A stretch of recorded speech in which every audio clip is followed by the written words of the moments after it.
Hello,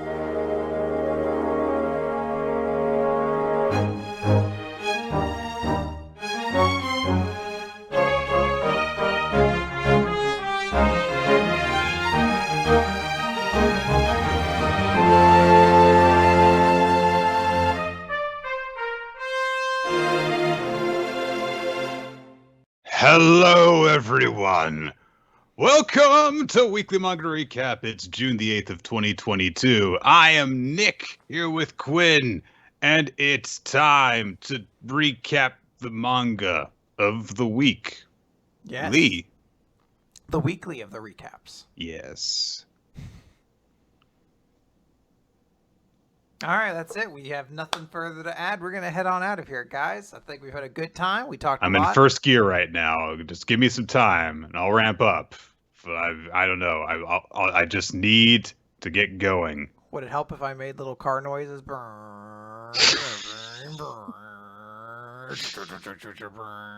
That did help a little there bit. There you go. See, now we're cruising. You can't stop us. There are no brakes on this car. No, I just destroyed the clutch by shifting from first straight up to fifth, and I'm good to go. All right. That's how science works, baby. Guys, we have a manga we're gonna talk about today. Before we get into it, I do want to, because Quinn reminded me of it with her shirt, which is everyone Happy Pride Month. It's very important on the show because we've had some big, I think some of my favorite stuff that we've done has actually been delving into LGBTQ relevant topics. And we want to wish every one of you out there who is anywhere among those groups Happy Pride Month. We hope you are living your best life right now. Hell yeah. Remember, pride is a riot. Yes. What? Yeah. I don't get it. Original pride was a riot. Oh, yes. That one, yes. There you go. And it's never going to be required to go that far again, right? Let's not get into that. Let's talk about manga. No dark thoughts. Proud thoughts. Okay. Guys, no dark thoughts, which is why we're going to talk about D.Gray-Man today. Nick, it's called D.Gray-Man, which means things only can exist in black and white. There is no middle ground, obviously. That's why it's called D Black and White Man.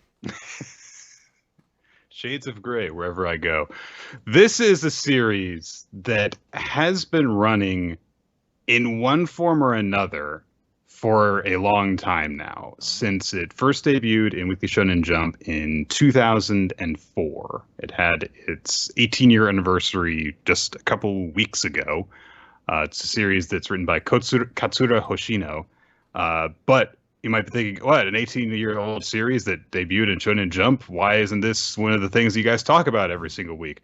That's because, due to various reasons, many of them having to do with the author hitting some poor health in her time writing the series, it's been put on hiatus a number of times. It's been shifted around to 4 different magazines, I think.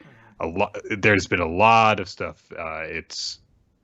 That's kind of prevented it from being a reliable mainstay, I guess you could call it. But as a series that came out in the early part of the 21st century, I should say, in Shonen Jump, you can see, as an action series like that, it looks like it kind of came out from around then. But at the same time, it is clearly its own entity in a few regards. Also, no one's apparently quite sure what its fucking title means. So I thought it was relatively familiar. D is this is the weird thing, because the series started after One Piece, and there's another series in which there are very prominent D lettered initial characters. So I assume that's what the D's for. Gray is because the series does actually talk quite a bit about morality. There is what seems to be an objectively good and objectively bad side, and as we go through the series, it's not quite clear exactly how clearly defined those levels are, and there's a gray area to it. And man probably just flows better than any other last word. That's my assumption of it. I don't know if there is an exact specific answer of like this is what it stands for. I mean, it's in many ways, as I'm sure we'll talk about. Maybe it's a little bit like Bleach, where it's not really supposed to relate to anything in particular, but it's what it's called. All right, it's kind of catchy. Hoshino says that the D stands for deer. D.Gray-Man? Yeah. Okay. Yeah, I can see that. There are a number of series that have a deer's title in them. You know, this is actually the spiritual predecessor to Dear Sachin. Oh, boy.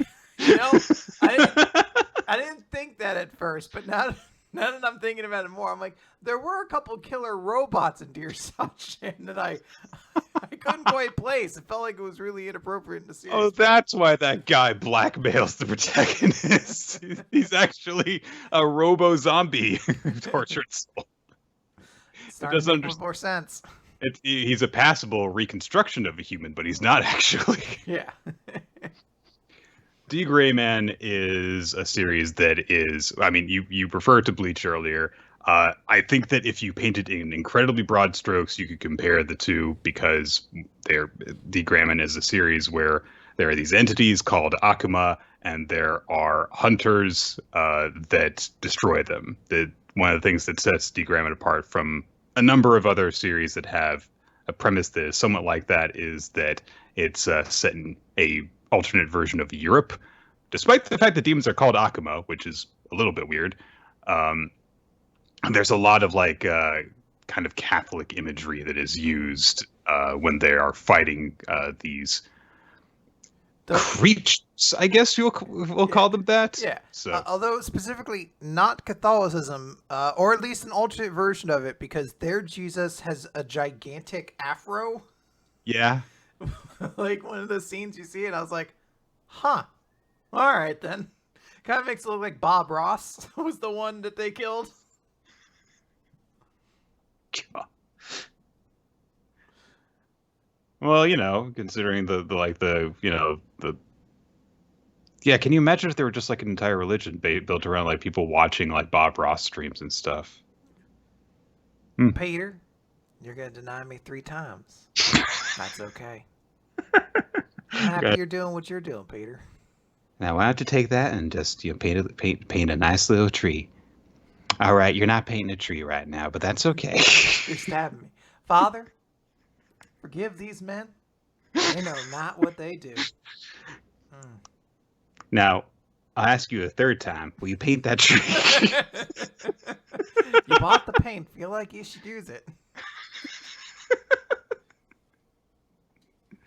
Oh, what a horrible traitor they were.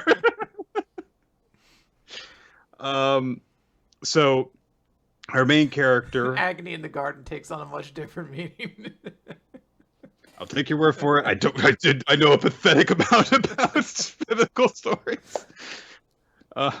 Our main character is named Alan Walker, who is this young precursor to before we get into a lot of this conversation. There are so many terms associated with this series that I just did not ever just latch on to. I know that innocent is the weapon thing. Innocence. Innocence, and I know that it takes, and of course it's basically the equivalent of like, oh, this is your demon hunting tool, and it takes a different form for everyone, essentially. Often very, very weird. The fact that Alan has a symbiotic entity that is also his giant metal hand. That gives him the power to see which people are actually Akuma in disguise. That's one of the tamer ones, at least at first, because he's a shonen hero. He gets an upgrade eventually. There are people who there's a girl whose innocence is a clock, and it gives her like time manipulation powers, but not really. And there's the main female character kind of has wind powers, which also let her make platforms in the air with wind, which I guess kind of makes sense. No, it's sound. Yeah. So, but there are all these different terms that I just never really latched onto. So forgive me if I use more vague terminology instead of using the proper names for everything, because they just kind of hit me over and over again, and I never really latched onto them. So the main thing to keep in mind about the Akuma is that they are departed humans. They're dead people. But it's not just like, oh, okay, the soul has been corrupted or they're a zombie now. Instead, a person who has been closely related to the dead person grieves over them and basically makes some form of a wish in their grief, usually relating to, I want them to come back to life. While this weird gremlin guy called the Millennium Earl, who is the primary villain of the series, is like, oh, I can bring them back for you. And he does bring them back, except that what that means is he imprisons their soul in a metallic, monstrous, skeletal, artificial creation that then wears the person's skin. It's way more disturbing than very dark. I should note the series has a lot of like very like dark and unnerving imagery in it in times, like a lot of like demonic baby faces in it. Mhm. If that's like a thing that really like weirds you out, you definitely are going to want to avoid certain parts of this series. And it definitely has quite a lot of odd imagery to the Akuma themselves. Mm-hmm. So the horrible thing about it is, not just that like, oh, there's this horrible monster, and it's not just that, oh, this person, is this horrible monster, but specifically that they are born because of this act of misguided love, which goes against the nature of things. You can't just go back and makes the dead come back to life, essentially. And the fact that they take on that appearance also is like a hideous reminder to the person that is usually the first to die by their hand. Yes. That this corrupt monster used to be someone that they loved. And also, the act of doing this, again, tortures the soul of the person that had passed. So it would literally have been better off if they hadn't done this, hadn't tried to bring them back, because they would have at least been resting in peace. So how do you deal with this situation? Well, you get Alan with his giant metal hand to purify them by destroying the Akuma things. I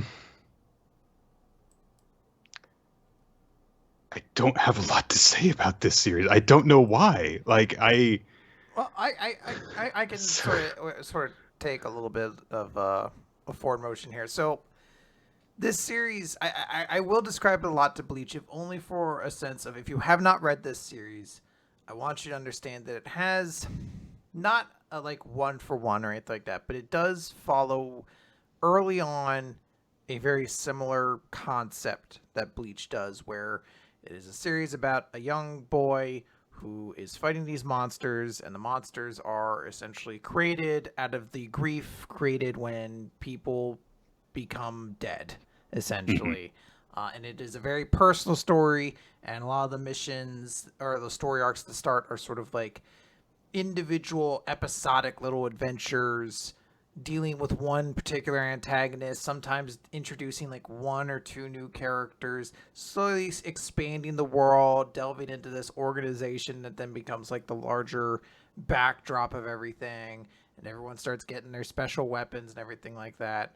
And then later on it resembles Bleach because it gets very confusing and it is difficult to follow anything that's going on because a lot of terms start getting dropped on you.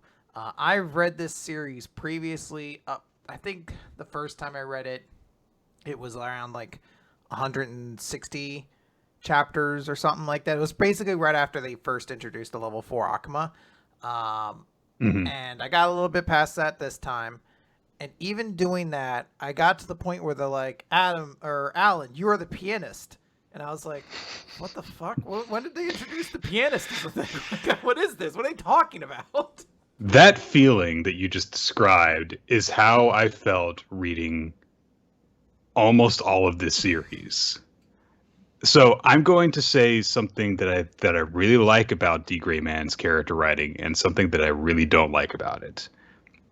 When you are being introduced whole cloth to a new character, it is usually very good. There are some, which is, there. It's great towards the beginning when it's just like, okay, we're being introduced to, new characters, one at a time as they are involved. Like, Alan teams up with, a new hunter on a mission, a new one exorcist at a time, and you get to see what they're all about and stuff. Or Alan introduces like, the character that is primarily affected by what's going on this current mission. My favorite character, oh god, what was her name? I've forgotten everyone's name in this series. Miranda. Miranda. It's always Miranda. Everyone loves Miranda. Love Miranda. She's great. She's just an anxiety person who exists to be sad, and I love her, and I want her to have good things in life. And she ends up becoming, someone that people are can rely upon and stuff when she's felt useless her entire life. It's very nice that she gets to, grow and stuff. But when you're introduced characters like that, I think D.Gray-Man is very good. You get to see what makes this person, unique and special, and get invested in the little story that they have to tell about their life, and you want them to be happy. When D.Gray-Man tells you, so there's this thing related to Alan or to the Order of Exorcists or whatever that is very important, and we're introducing you to the concept in media res while they are very important to the story. You go, wait, what the fuck is this? What's going on? Why does it matter that this person is dead? Why does it matter that this thing is in danger? What is this? Who is this? What's going on? And that happened all the time for me. I can absolutely understand that. There are, as you mentioned, a lot of terms that get thrown around. There are Noahs and dark matter and various characters whose names get like brought up, and then you may not even hear from them in a while, but they'll be continuously referenced. And there's a lot of little things that just kind of crop up now and then. And I will say, for the most part, I'm able to follow along with that. I said there are a couple things where I'm just like, what are they like? I'm able to pick up when they're like, there's a pianist, and the pianist plays a song, and the song is relevant, and I'm like, I gather that. Did they introduce this concept and I missed it? Like, am I dumb or something like that? Or is this literally just spontaneously like referenced and this is like a thing? I think I want to talk about what I like about this series, because I do like a lot of things about this. There are phenomenally awesome and like emotionally heavy moments in this series. I don't really want to get into spoilers, but there's a scene with a ship involving Miranda that like legitimately got me like very choked up. I had even read it before, and like even a second time through, I was like, oh my god, this is like destroying me. That I absolutely love. I think the only time I've ever really referenced this series in the grander mythos of WMR was I did a top 10 of my favorite fights, and I believe Crowley versus Jazz Dev is on that list. And I read that fight again, and I was like, "Don't you mean Crory?" No, I do not. This is the character's name is Aleister Crowley. I hate that so much that they were like, well, we can't just call him Aleister Crowley, so we're going to keep this weird Crorykins. Like, all right, sure. But that fight still fucking slaps. Like, I finished it again. I was like, yeah, that fight's fucking awesome. And I also managed to get like more appreciation for Kanda's fight right before that against a character whose name is like Skins Boric or something like that. It's the character names are wild. Like, those are awesome fights. Those are awesome moments. The series, when it strikes really hard. But there is one thing I do not care for, and that is unfortunately the lead. Alan is actually, I think, more interesting than some other characters, because they do emblematically eventually establish like Alan is kind of a silly character. He's not goofy, but he is sort of like the punch down straight man that exists in this world and is very silly and put upon and brings comic relief. So like a lot of his fighting stuff is emblematic of that, like the clown powers and things like that. You're like, all right, there's like a flavor to this character. But for some reason, when he fights, when he does any kind of large scale conflict, for some reason my eyes glaze over and I just read words and I look at pictures and I keep flipping until like a decisive action has kind of happened because I cannot process it. Like it's the same thing with like Ichigo where I'm just like, how do you have this series of people with crazy awesome powers and you've given the least interesting powers to your main character? Like he does nothing cool. He just has a claw hand and that's it. Yeah, it's that is, I think, a bit a tricky part to get past. I'm sure that there are people out there who are like, "No, Alan's a great lead," but I don't know. We've read so many shonen manga that I feel shonen action manga specifically that I feel as though when I've been away from this series for a couple of months, I'm going to just forget what Alan his like combat style was. I might remember he had a hand, but that's about it. Hey, that's fair. That's a good Yeah. hand. Uh, but But yeah, I would say like it is. I don't want to make it sound like he's the worst lead or anything like that. I think he is a good lead. I just don't find him memorable, and he just. It's very boring to watch him do anything. And he has so like the arc I would really like to talk about is like the Noah's Ark arc. Awful name, but the Noah's Ark is I think really cool. It starts off with that, like it's like lead in is that big moment with the ship. They get in. There's a lot of big hero moments as our heroes kind of convalesce for the first time in sort of the entirety of the series. Like it's weird. You could read this entire series in the Shonen Jump Vault if you have an interest in it, which is great. And it's amusing because you could see like in between pages and they just use those to really emphasize Kanda and Alan's like rivalry that does not exist in the text itself because they stopped interacting like 12 chapters in. But like everyone meets up, you start with these cool fights, you just get everything going, there's all this momentum, and then Alan has this big showdown with his sort of rival character, and my eyes just glaze over as I read it, and it finished, and I was like, cool, let's wrap this up. And then the other guy gets back up, and they have another fight, and more wild stuff happens, and I can't process any of it, and then the arc just kind of ends with Alan being very important, which narratively has a lot of sense, you know. Clearly there's been something being led on here, and we start finding out the clues to it, but it's just one of those things that's like, man, I really liked it when it was just two characters punching each other. I don't know. Maybe like there's just some disconnect that I have with certain parts of the narrative. And when they happen hard. And I just like, I just cannot get into it the same way I can certain other scenes. Can I talk about another thing I don't get? Okay, go for it. Linali. Okay. Like in general. Yeah. Just in general. I didn't. Not that I hated her. I didn't understand what her deal was.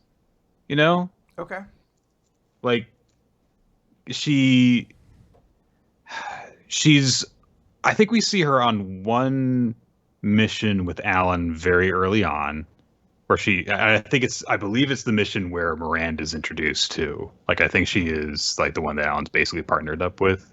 I hope I'm remembering that correctly. Yeah, she is relevant to that. So we do see her have a fight in there, and we get to see, you know, like what her interactions with Alan are like, which like when Alan is teamed up with someone, usually you get the feeling of like, okay, this is kind of what their dynamic is. So, for example, you know, he might have someone that he kind of butts heads with a little bit, or he might have someone who finds him kind of annoying.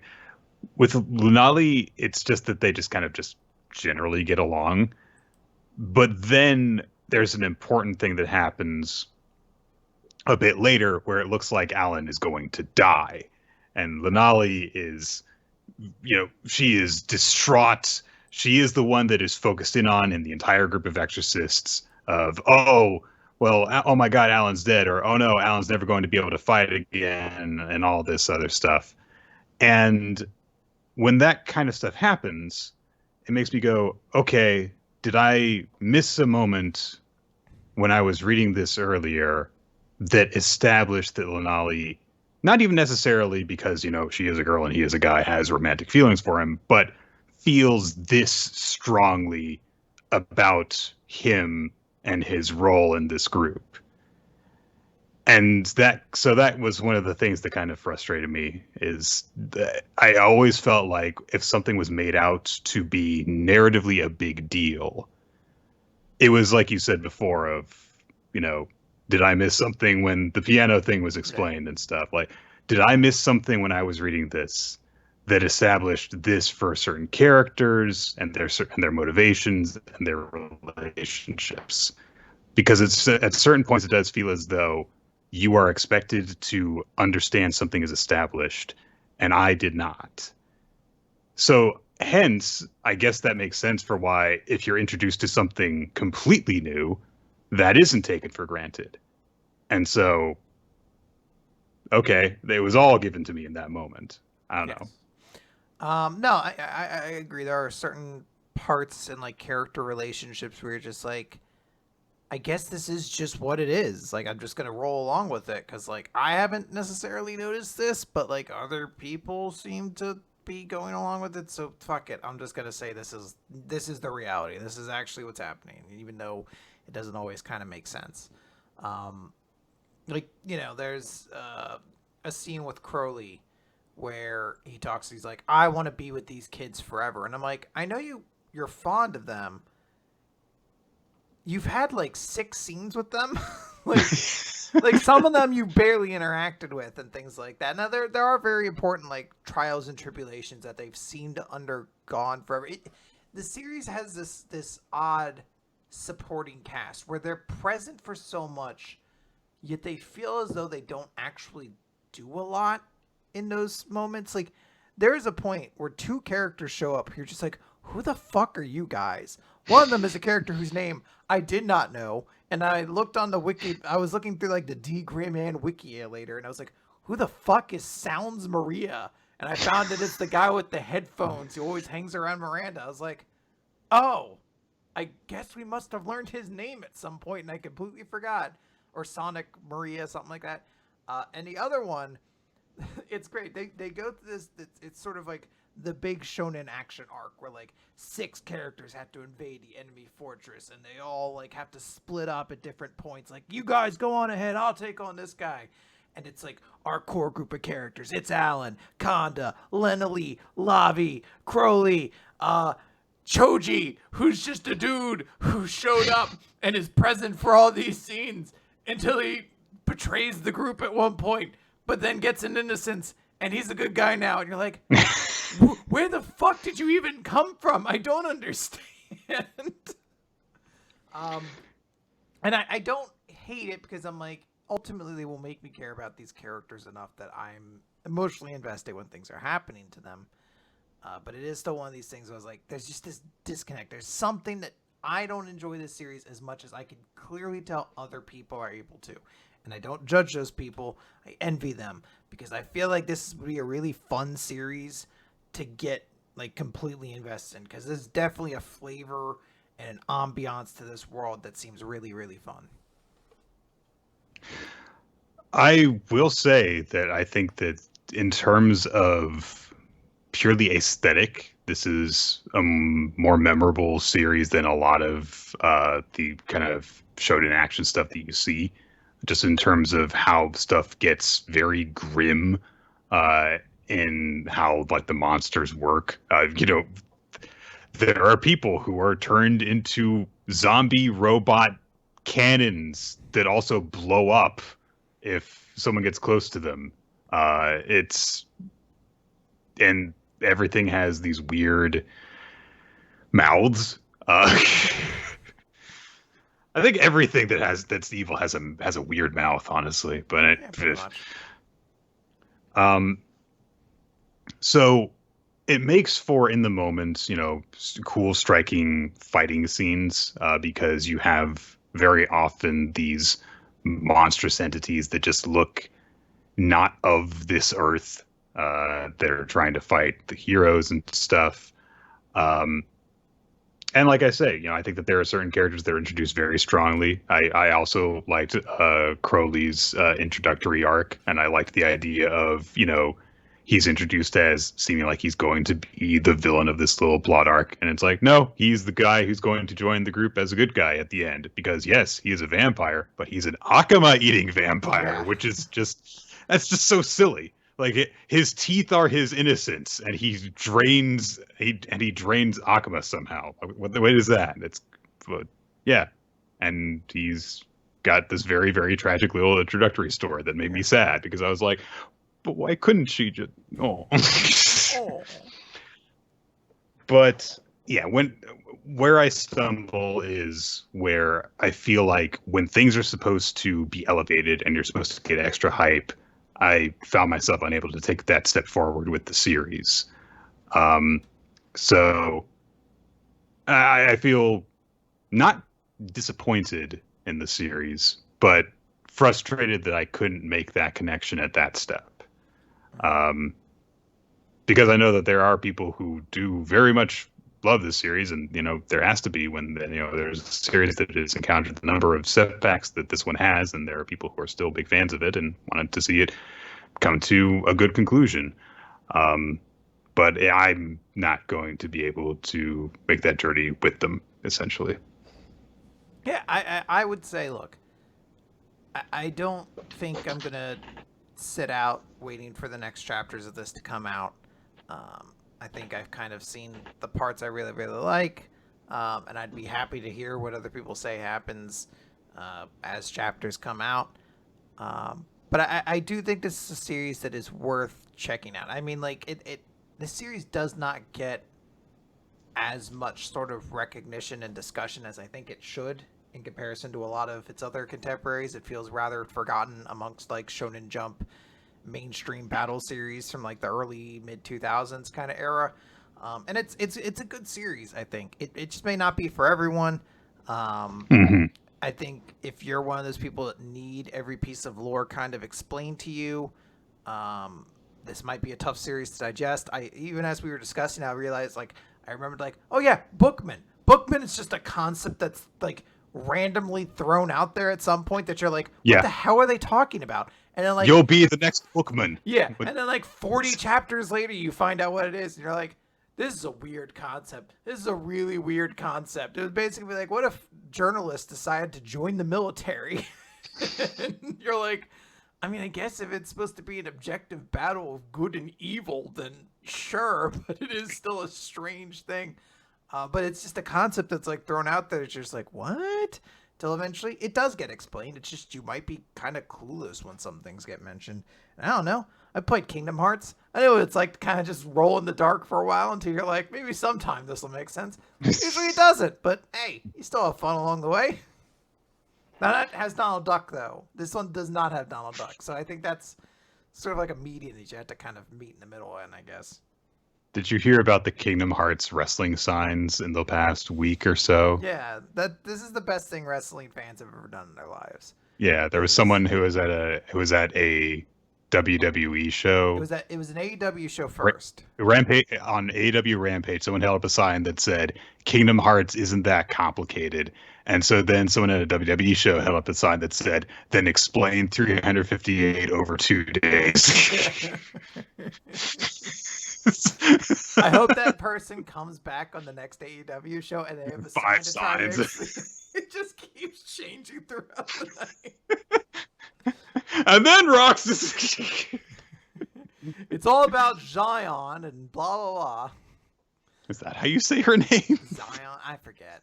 Shion, I think it's Shion. I don't know. I forget. She's like a character I give Zeus just about. We're talking about Kingdom Hearts. How are we supposed to talk about Kingdom Hearts lore if we can't even decide how one character's name is pronounced? Like, we're at this stumbling block. All right. So that is, I guess, our thoughts on D.Gray-Man. Let's move over I apologize to for the wait then, guys, by the way. Yeah. People were like, yeah, it took you guys, what, like 4 months to read D.Gray-Man? Like, yeah. What are you going to do? Let's move over to My Hero Academia now. It's chapter number 355, Extras. So Endeavor falls to the ground. He got an ouchie in his tummy, That's how All for One would say it, after all. But he's also got lots of thoughts in his head in addition to this. Like, he's worried about how Shoto is doing, and he hopes that Toya isn't dead during the battle. And he realizes that, wait a minute, something's wrong here. What am I doing? And he tries to get up, and he immediately stumbles and falls down. And he thinks to himself that his anger is misplaced. I brought all of this upon myself. This fight, this wound, everything. Not everything. Everything. Most of what you're talking about, yes, but the wound, no. You got stabbed. I know. So this, of course, still leaves Hawks along with Tokoyami and Jiro trying to fend off All for One, and Hawks essentially, takes command of the situation. Says, "Okay, look, we've got to hold off until Endeavor gets back because he's the only one who actually has the firepower in order to defeat All for One. So we've got to buy time for that." So, what unfolds is the most stress Nick has ever felt reading the manga. This would be like if in the middle of like Kaguya's big war arc, Shino was like, "Don't worry, guys, I'll help take care of her." You're like, "No, get out of there, Shino." But also stay here because you're getting screen time. Please.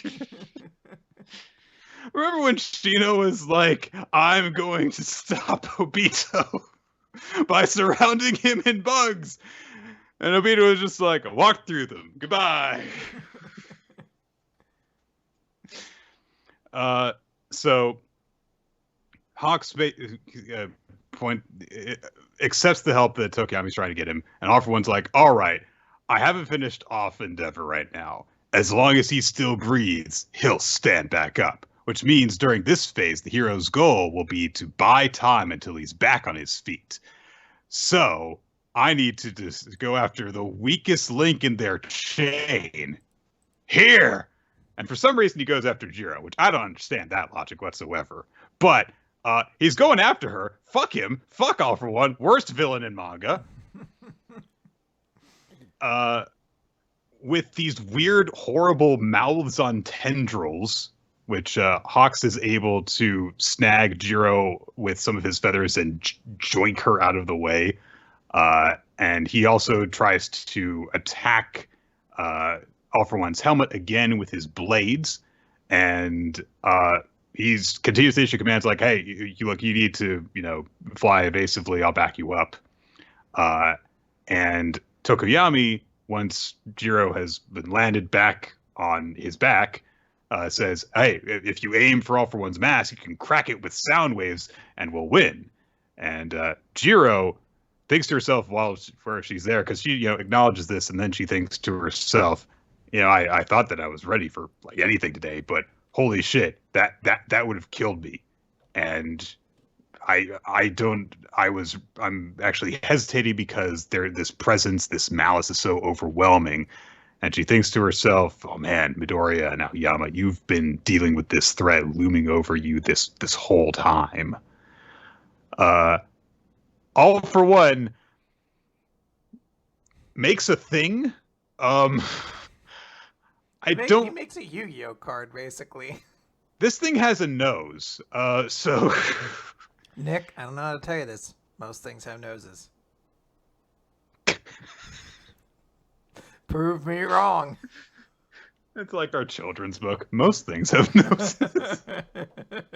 In my popular line of children's book, most things don't scream. They're all kind of a little scary. Most things are in your house.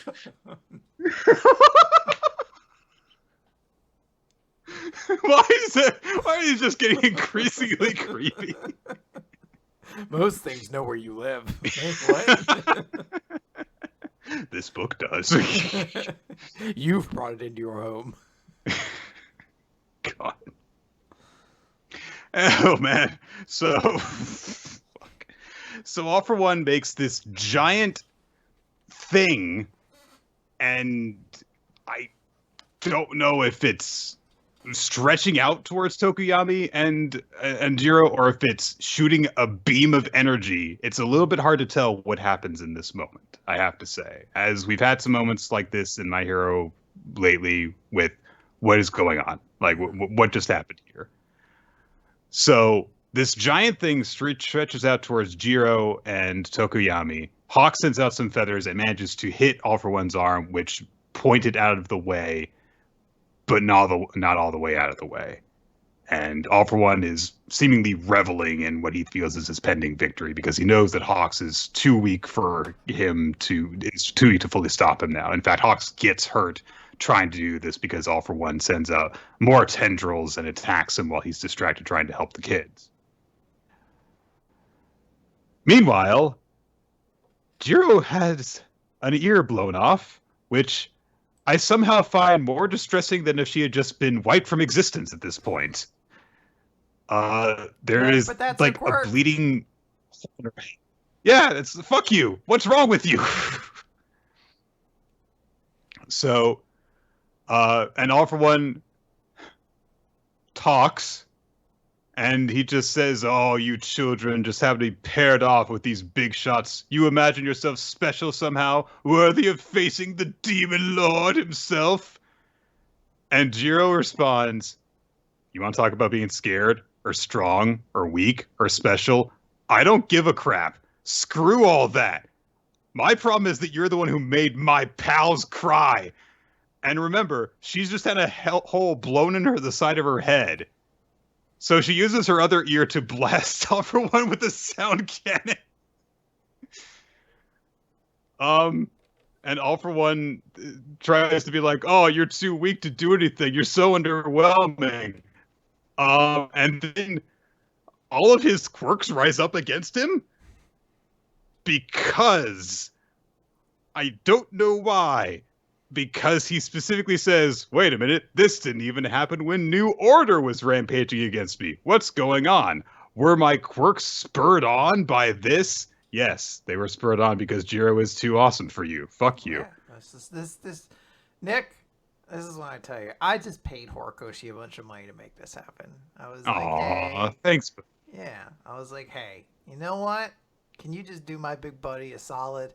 Can you insert Jiro into one of the most pivotal? Can you make your series better? Yeah, yeah, I said that. That's why I gave money. Like, can you make this better? Oh, I didn't realize people wanted it to be better. Okay, more Jiro.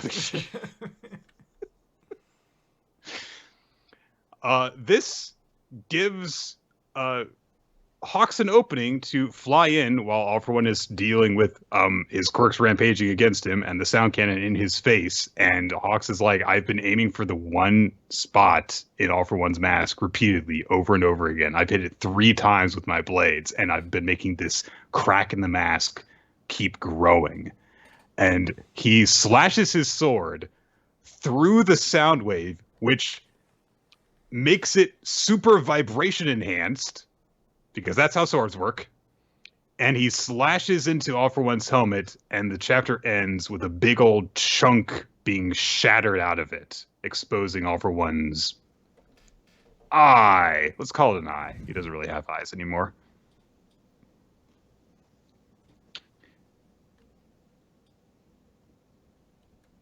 Yep. So My Hero Academia is going on break next week. I was worried you just mentally shut down. I was like, okay. My Hero Academia is going on break next week, which means that we have to wait until next week, the week after that, to find out what happened. But the week after next, I'm not going to be around. I'm going to be on vacation and doing other stuff. That's my announcement, by the way, that I'm almost certainly not going to be around 2 Wednesdays from now. So the next time you guys get to hear me talk about this and find out what happened will be 3 weeks from now. So I'm sure that I won't. I don't know. I'll keep my cool. I'll be fine. It's good. Now, it's okay. What happens if you're on vacation and you're like, well, I have a moment to myself, and like the chapter ends with like just all for one punching Jiro straight through the chest or something like that. I mean, I'll read the chapter. Do you? That's a big question. I was like, do you hold off? Do you? Here's the thing, because you can ask me. I'll read the chapter. And I'll shoot you a message like you're all clear to read it, buddy. I think you'll like this. Or if I just give you like why don't you hold off till you get home or something like that. I don't know. I guess we'll see. Okay. I'll be on California time, so you might read the chapter before I do. So maybe we'll never know. Maybe we'll never know. All right, it's a good chapter. I'm not quite as fond of Jiro as you are, so don't put my heart through this. Just. I'm glad you really enjoyed this, and I'm glad your character is getting a chance in the spotlight, Nick. Thank you. I think that's awesome. All right, let's move on. Is there a character in My Hero Academia, in all of it, that could make you feel this way? Probably Gang Orca. Think if Gang Orca was here, like, how dare you? I'm never an extra. I'd be like, fuck you, Gang Orca. And it's great because I don't know a personality trait about Gang Orca. I really don't. He just happens to be an orca whale where you're wearing a suit with his tongue as a tie. And I'm like, this is the best character design ever, which is great. Because if you listen to my talks about Pokemon, you'll know that it's exactly the character trait I don't like about Greninja. So somewhere out there, there's a hard line in the spectrum of a tongue as a character's accessory, where tie is a tongue, absolutely phenomenal. Tie is a scarf, ridiculous. Burn it. This Pokemon should never have existed. Well, yeah, you can be tongue tied, but you can't be tongue scarfed. That's ridiculous. That would be absurd. Yeah. Would be? You'd feel so dumb. All right, Nick, let's talk about Undead Unluck. Number 113, Forget. So, Andy is has a showdown here with Nico. And Nico just says, all of you just forget everything anyway. Doesn't that apply to you too, Undead? And Andy's just like, why are you trying to get... And Nico cuts Why are you doing this? Nico's just like, I made a deal. A deal with Ghost, to be exact. If I help ruin and hand over your soul, in exchange, I get my wife's soul. And the reason you came here was to reclaim Fuko's soul and resurrect her and then send her on the loop. So whoever wins gets to reclaim the soul of their lost lover. And Andy's like, this is dumb. Even if you get your wife's soul, she isn't going to come back to life. And then Ghost isn't bound to honor that deal. And Nico's like, nope, he will honor it. Because that's all these things exist for, is to honor rules. So they're more predictable than humans. Yeah. And Nico's like, how could you do this? You were part of our team. And, Andy goes to uses his little burst move to get close. And Nico takes a stance. He's like, part of the team, am I? And boom, boom, boom. He hits Andy with Shen's technique. And he says, what does it mean to be a team? Does it mean knowing each other? Or does it mean keeping your friends in mind every waking moment? And we see he opens up these pods and he creates living sort of construct dolls of both Gina Unchange and Void Unavoidable. And he just says, Astral Dolls, go. And sends these dolls out to capture Andy. And he's like, holy shit. They have their abilities. What the fuck is this? Mm-hmm. And Andy, Nico's just like, those are the two you killed. Do you remember? And he's like, yeah, of course I do. And he's like, no, you don't. You just simply recalled their memory. Do you remember the temperature and humidity on the day you killed Void? How Void dropped to the ground? The way his blood spilled? The smell? The breath Gina took as you killed her? Her body temperature? The number of scars she had? The shape of the tears running down her face? All of you unconsciously prune information. Forget it. Feed off of it at your convenience. I remember everything. Everything. Constantly. The pain of losing my comrades, the sadness, all of the information that composes those moments never leaves my brain for a second. So that's why he has circles under his eyes. Yes. Oh my god. So Andy's just like, why are you doing this? Just like, why are you trying to hurt us then? You're just gonna make everyone suffer more. All of your lab members are dead. You've let ruin destroy the place. The body's just going to keep piling up, and all of it is on your shoulders. And Nico just says, this was inevitable. And explains how Nico came to get this ability. He says, my ability manifested right before my wife's death. And from that point on, I've been unable to forget anything, no matter what it is. Do you understand what that means? It means my mind is being crushed by a never-ending stack of information. And the only memory I have of her is her on her deathbed. There's no way I could possibly be able to hold myself together after that. And he explains, I want to see her again, once more, before this feeling inside of me that's barely hanging on becomes something I forget. And we get the big 2-page spread with unforgettable. Yeah. Unforgettable. That's what you are to me. Yeah. It's an incredibly, intensely tragic re-angling and reorienting of his character, reintroduction to him, where it's just like, yeah, I get why this guy, you know, had a weakness that could be exploited by their enemies. It's just that he is just constantly under this mental anguish, and he, of course, was offered something that he probably didn't even need to be this, you know, precise and tempting for him to accept, because he's just been on this edge of being crushed by what his own ability does to him this entire time. Sucks.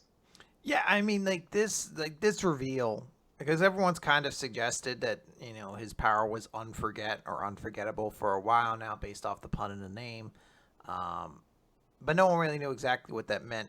The way it's executed and explained here is like, it's horror. This is, to me, is like pure, almost cosmic level horror. Like, the idea of even comprehending this is terrifying to me. Like, I have a small level of relation to this. Like, you know, I've talked before about my mom. She had a stroke when I was 18. It's been 15 years since then. And like, I know what it's like to be like, oh, it's really hard to remember what it was like before, with all the memories that kind of happen afterwards. And this is that to like the bajillionth degree, where it's just like, no, he literally can't forget any detail of anything that happens, and all of it weighs upon him constantly. And it's so terrifying, and you immediately all of his worst memories are constantly omnipresent in his mind. Yeah. And you just know he exists in it, and you can see immediately, like, yeah, I can see why this guy could be turned. Like, the thing he wants is so, like, hilariously simple. Like, you get his wife's soul back. Not even his wife, just his soul back. And he wants it because he's like, I just need to see her in a state that's not how she was on her deathbed. And it's like, fuck, dude, that hits so hard. That'd be great if he's also like, I'd like a version of her where she didn't tuck her tie into her boobs, but, you know, whatever, we'll see what we can get, and just kind of go off that. Yeah, just the very immensely tragic sentiment of, I just want to have one memory of my wife that's not her staring dead up at me. Yeah. Like, ugh. It's brutal. Yeah. Great moment. So yeah, awesome chapter. And I love that we're also at the point where this does seem to happen more and more frequently recently. Like, Jesus Christ, how the hell is Andy got to get out of this? Yeah. And now let's continue this train with another great series, talking about Eden Zero. Chapter. Unforgettable. Like this panty shot. Yeah, we open, it's chapter 194, The Ether of All Things. Our cover page is Sister in just her underwear. I think she's supposed to be like a doll in like an action figure box. I guess so. I had thought that she was like in looking at herself in a mirror, but I guess that makes sense because when you look at the label and stuff. Yeah, So. I think it's supposed to be, but I'm like, what toy comes with like 400 accessories? This is the fucking sweet ass toy. Like, I don't think I'd approve of the model, but yeah, you get like 3 syringes, a pair of boots, a dress. It looks like Band-Aids. Come on. Like, value alone. Mm-hmm. So last time, Killer and Clown showed up on Eden Zero. Lobelia sees them and is about to scream. Killer clamps his hand over her mouth and is like, don't worry, you're going to end up dead anyway, so you don't even need to worry about that. And Clown's like, oh, stop it. You need to think of death as a sublime event. Let's make her death beautiful. And Killer's just like, I don't give a shit about that. Moscow shows up and slaps him away. And they're like, oh, your sister's valet. And Moscow is a pervert who's like, no, I'm her minion. And Clown's like, I tried to give you a more elegant term, but sure, I guess. Also, Moscow managed to sneak up on these guys. Well, they're dumb. They're dumb, so... Okay. Yeah. So Moscow shows up. Then Couch Po shows up and is like, hey, Lobelia, go over here. Moscow will take care of this. And Moscow's like, all right, you're going to have to deal with me. They're busy with a more weighty mission. And we see he goes to push his button. But then an announcement over the loudspeaker goes, don't push that button, you filthy pig. And he oinks. Because he's supposed to be like a degraded slave, I guess. Yeah, I guess. Sister and Hermit show up because, hey, they're the 2 shining stars who are here and still alive, and these are their counterparts, so they're going to fight them, and they activate their battle dresses. Wachoo! They look a lot cooler now, supposedly. They're like, we're going to eradicate all enemies. Cut over to the space battle. Bunch of stuff's going on. There's conversation with people on Elsie's ship who are just like, what the hell's going on? Why is Justice here? Like, fuck, I really hope they understand that we are allies and don't just kill us. We go ship to ship with the various members of the Raytheon 6 Interstellar? I don't know. I can't remember. The space police ones. To see how they're all reacting. I will fully own up to the fact that when I was reading this chapter, I got to these 2 pages and it was like, next page. Just completely did not read anything that they said. Yeah, they all just basically have kind of like minor lines of like, I agree, let's do this, let's destroy Acnologia, and there's some. Also, we get to learn the names of all of their ships, yes, which are the Angel Feather. Okay, all right. The Hot Eye. All right. Sure. Racer, which is not Eraser's ship. It's Feather's ship. And Feather's ship is not the Angel Feather, which is Justice's ship. No. Everyone took everyone else's ship. Like, they did like a white elephant swap, and they just swapped ships with each other, and it mixed everything up. I like to think that we're going to find out that, like, I like the last character. Good job. Like, the last character was like, oh, sweet. Like, I got fucking the Jaguar spot. And everyone's like, oh, rest in peace, Bob Lucci. It blessed up to him. And someone's like, that wasn't actually his name. Oh, man, Bob Lucci. He was great. Remember how he could... I believe their ships are references to the Erasion 6 from Fairy Tail. Because Feather was a member, Angel was a member, Hot Eye, I think, was a member, Racer was a member, and Brain was a member. It's dumb. It's dumb. Brain dust! Yeah. So, we cut over to Elsie and Justice, and Elsie's like, how long are you going to make me sit here like this? And Justice is like, normally I would restrain your legs and your neck, but I won't do that right now. You should be thankful. And she's like, no, I'm referring to how I'm dressed. Don't prisoners have a right to wear clothing? And then he gets all embarrassed. It's a stupid scene. So then ships start attacking. And did he just notice that she was wearing so little clothing? What is going on? Come on, dude. Yeah, well, also, she wasn't wearing that when she got beat. So Either when he took the clothes off her. Yeah, I don't know. It's a dumb, weird scene. A bunch of dragons are flying above overhead, and she's like, "Oh shit, you have to let me go. I'm going to die if they attack." And we don't get a conclusion to that scene. We just cut over. We do see like Justice looking up and seeing Acnologia, sorry. We cut over to Shiki, who's running. How many bugs are there?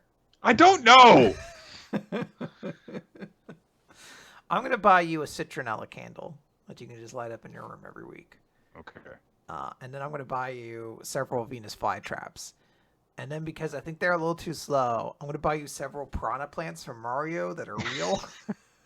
So you're gonna have to be careful because I don't think they distinguish. I think they just go to bite anything. But they're definitely going to do. They're gonna put in some work. Okay. Shiki's just running around being like, "How the hell do I get out of here?" I'm just gonna have to like touch a superstar before we start the show every week. Pino is like, "Hey, I can hear you. I'm uploading coordinates."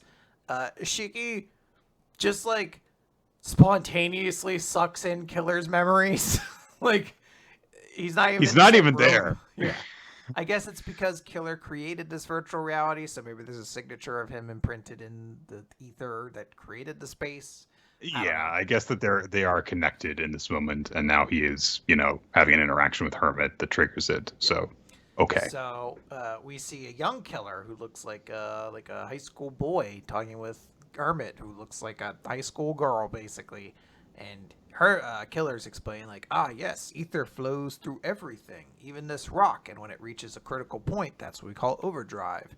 If the ether of this rock were to reach its critical point, do you think it could activate overdrive? Like, yes, I think theoretically that is possible. I think anything can achieve overdrive when it reaches a critical point. So cut over. Who cares though? Well, okay. Ether, I understand, is like, okay, no, this is the thing that connects all things. Fair enough.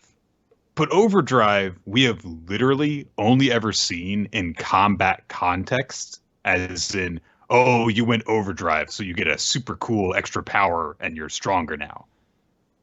So who cares if the rock reaches overdrive? It's a superpowered rock that's not going to do anything. I just want to see, because this is series equivalent of like Super Saiyans. I just want to see like a tree that reaches its critical point and just gets long Super Saiyan hair.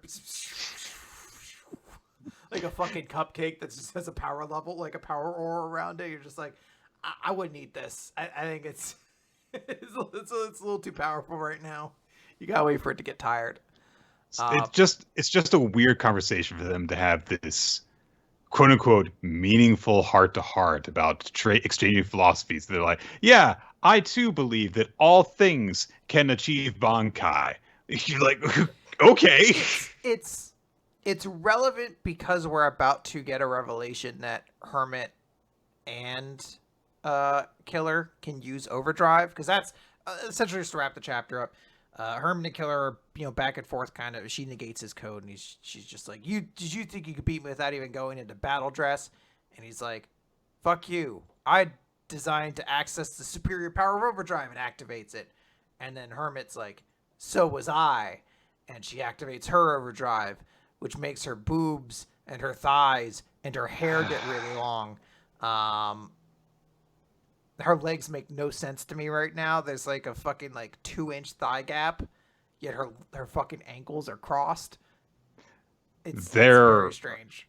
Her legs come out at very different points of her body, basically.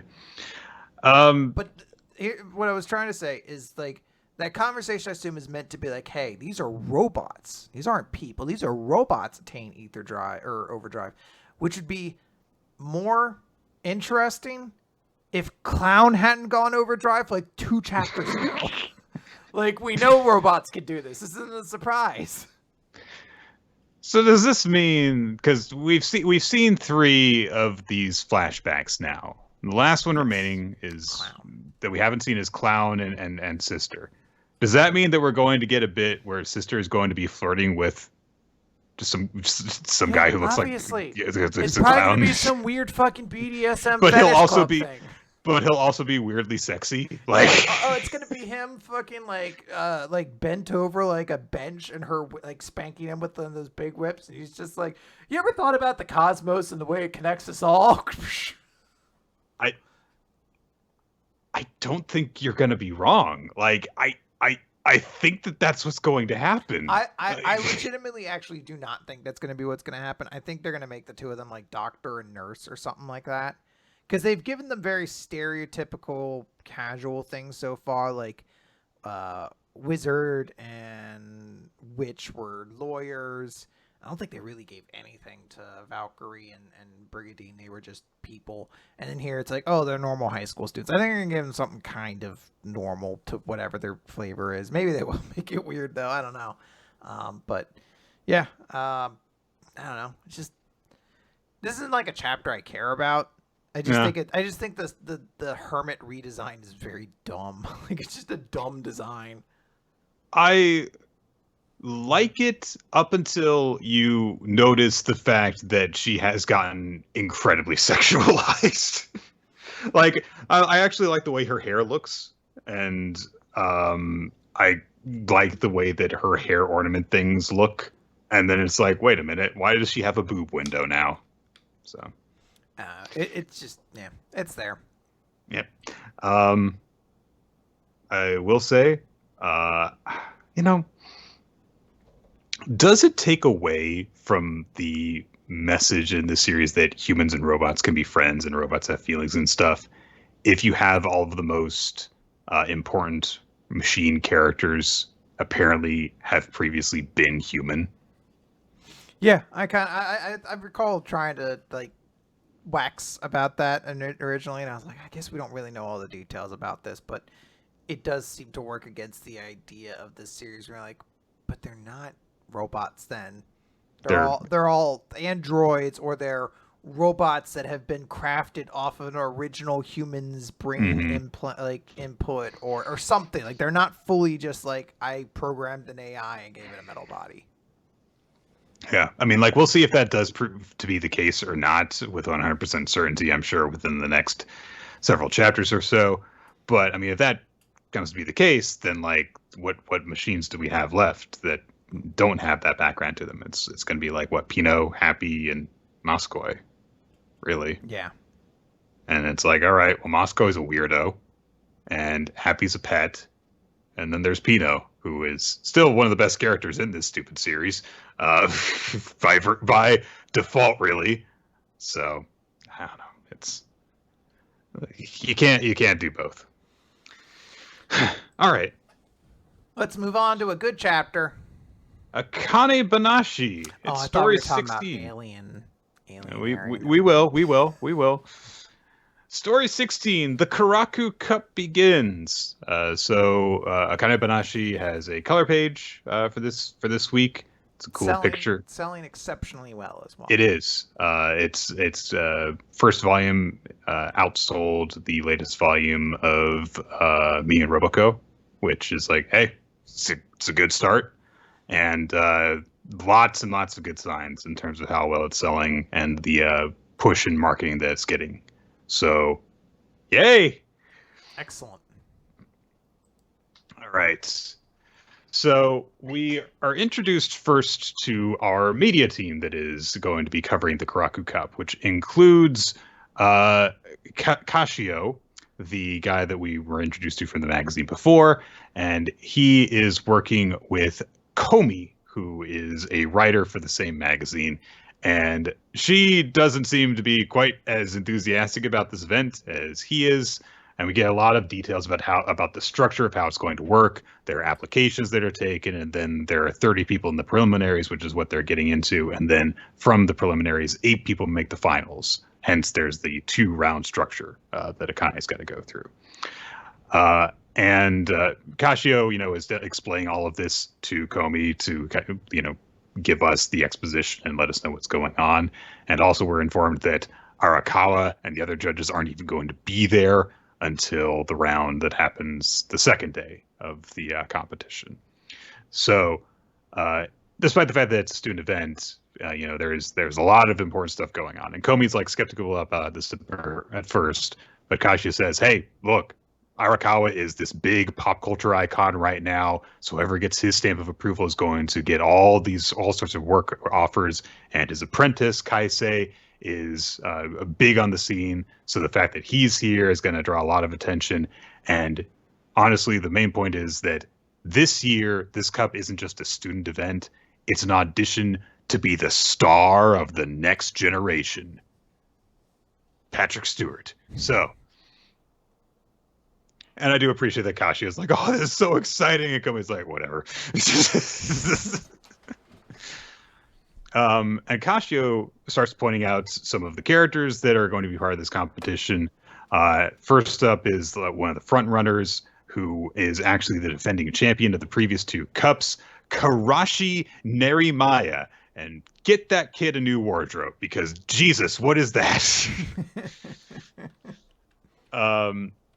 And he's drawing a lot of attention. And Komi's like, that guy seems kind of shallow. And Kashio says, well, he's already gotten some job offers from major companies and stuff. So, but he also brings up that there is actually a lot of really stiff competition this year. For example, Hikaru Kuragi, whom Komi does know about, and she goes into full-blown mega fan mode because she recognizes her as this very important voice actor. She plays Saruel on Eden's Nova, which I have no clue exactly what this is supposed to be a parody of, but it seems like it's one of those like idol shows. I would assume so, like because that. like you would immediately assume like, well, Eden's Nova, the closest equivalent would be Eden Zero, but you're like, that doesn't look like it at all. That doesn't. It looks like a bunch of high school girls and then a tall girl behind it. Mm-hmm. So I don't know.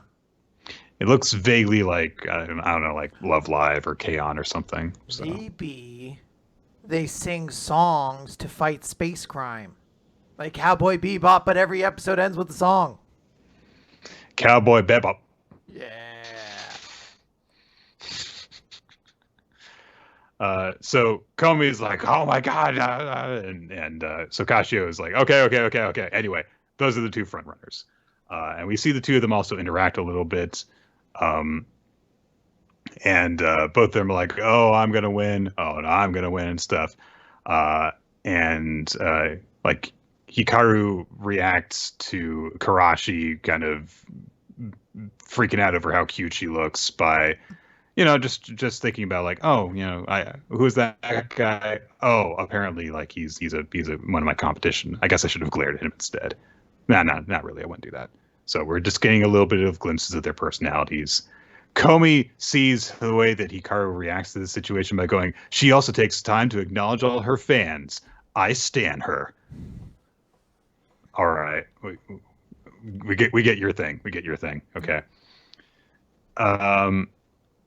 Then we get some people approaching Hikaru because they're just kind of starstruck by her. She's recognized outside of the Rakugo world, and she actually acts against the wishes of her manager, who's accompanying her, by interacting with people and talking to them about stuff. But as she's talking with them, someone approaches her and says, "Hey, your obi's a little bit crooked." And I know that can happen a lot if you're not used to tying it by yourself. So I'll help you out. I'll fix it for you. So that happens. And then Kaisei makes his appearance. By the way, we're getting a lot of full page spreads in this, because this is an extra long chapter. It's like 25 pages. So every time like an important character shows up, you get a big full page spread, give you an idea of what they're like by letting you really take in their full appearance. And so when Kaisei shows up, Karashi and Hikaru both react to him. They immediately we get their impressions of him. Karashi is like, he's oozing with style despite being younger than me. And Hikaru's like, oh, I've heard that all sorts of agencies are scouting him, so that's him. And Kashio, meanwhile, is making a face. I love this face. It's my favorite expression of this chapter. And he's just looking over the program. And he says, but, in addition to those two, there's this person, the person who Kaisei chose as his favorite to win. And now that Kaisei has shown up, he seemingly approaches Hikaru and says, oh, I'm so glad I'll get to see you compete at this event. I'm so glad to see you again. But of course, he's not actually talking to Hikaru. Akane's right behind her. And of course, Akane was the person who helped her with her obi. And nobody knows who Akane is at this point, outside of Kaisei, basically. So Akane makes her appearance. She is wearing, as Hikaru put it before, a man's kimono, which makes her kind of stand out. And Kaisei greets her by name, and Akane replies by going, "Hello again," and taking a fighting stance. She's ready to go. She's ready to throw fisticuffs. And Kaisei says, "Wait, what's with your? Why are you standing like that?" "Well, because you tried to hug me the last time we met." She makes a good point. Yeah. So everyone's staring at them because they clearly have met each other. They know each other, and everyone's like, well, "Who is this girl? How does she know Kaisei Arakawa? That if she knows him, that is she older? No, she's clearly like young. So who is she?" But Kaisei is like, "Oh, okay. So after what you said before, does this mean that you're going to accept my invitation? You're going to be my master's pupil? Or perhaps you're just looking to raise your profile?" And Akane says, "No, I've got a question for Isho Arakawa, and that's the only reason I'm here." And Kaisei kind of mocks her or teases her, I guess is the better word, saying, "Oh, well, in that case, you can't afford to lose." And Akane says, "Yeah, and since the day we met, I've never treated this like a mere game. I don't intend to let anyone beat me."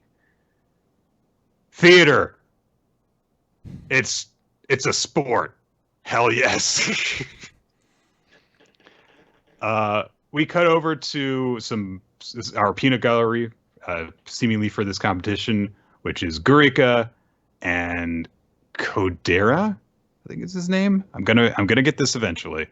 And they're with Akane's teacher, who is going to stand in as our person who knows nothing about Rakugo, so she can have people explain things to her. It's very nice. It's a good character to use this for, you know? Very valuable to have that. You gotta have someone who knows nothing about the situation so that they can have things explained to them.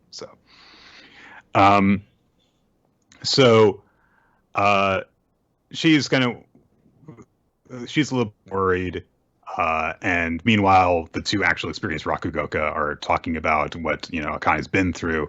And Gurika says that the last time that he saw Akane, she said that she's managed to turn Jugemu into words. And Akane is taking the stage to end the chapter. She ties her hair back, and she gets this cool little pose as she kind of tosses her hair over her shoulder and steps up onto stage. It's weird because the last panel, it kind of looks like she's puffing her cheeks out a little bit. A little bit, yeah. But I like this. I like that we're introduced to two new characters. One being like, hey, I don't know, I kind of look like the dude who wrote that Otter manga at Bakuman.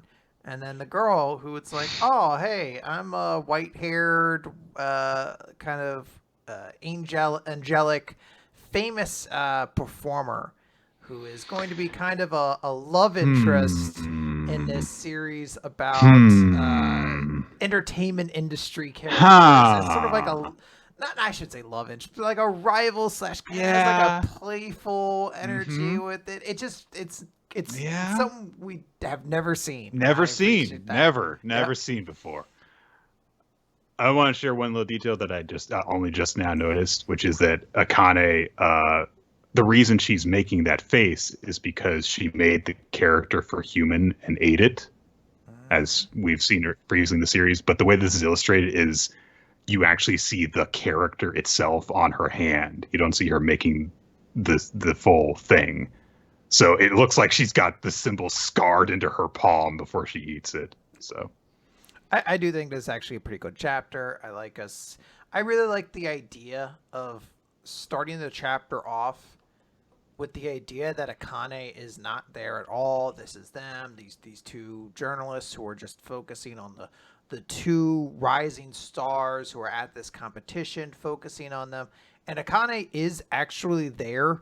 It's just the camera doesn't focus on her until Kaisei comes up and actually directly addresses her. And then you're like, oh, she's in there all along. And I think that was a really cool touch. You're using the new characters that you've been introduced to as the point of view focus for that interaction. And the fact that, even when she is directly interacting with one of these characters and like adjusting her clothes for her, she's still not in focus. Yeah. It's cool. Yeah. Very well done. And hey, we're getting introduced to some, more opponents for Akane as well. So love this. Absolutely. All right. Do you believe in aliens? No. But Okay. I think we'll still talk about this manga. Aliens area. It's a new series in Shonen Jump. And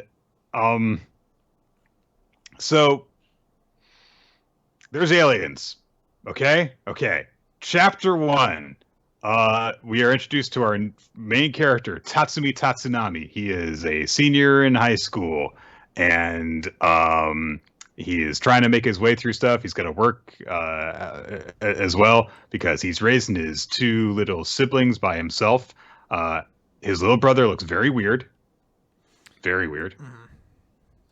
And basically he's got to take care of these kids because their parents are dead. Aww.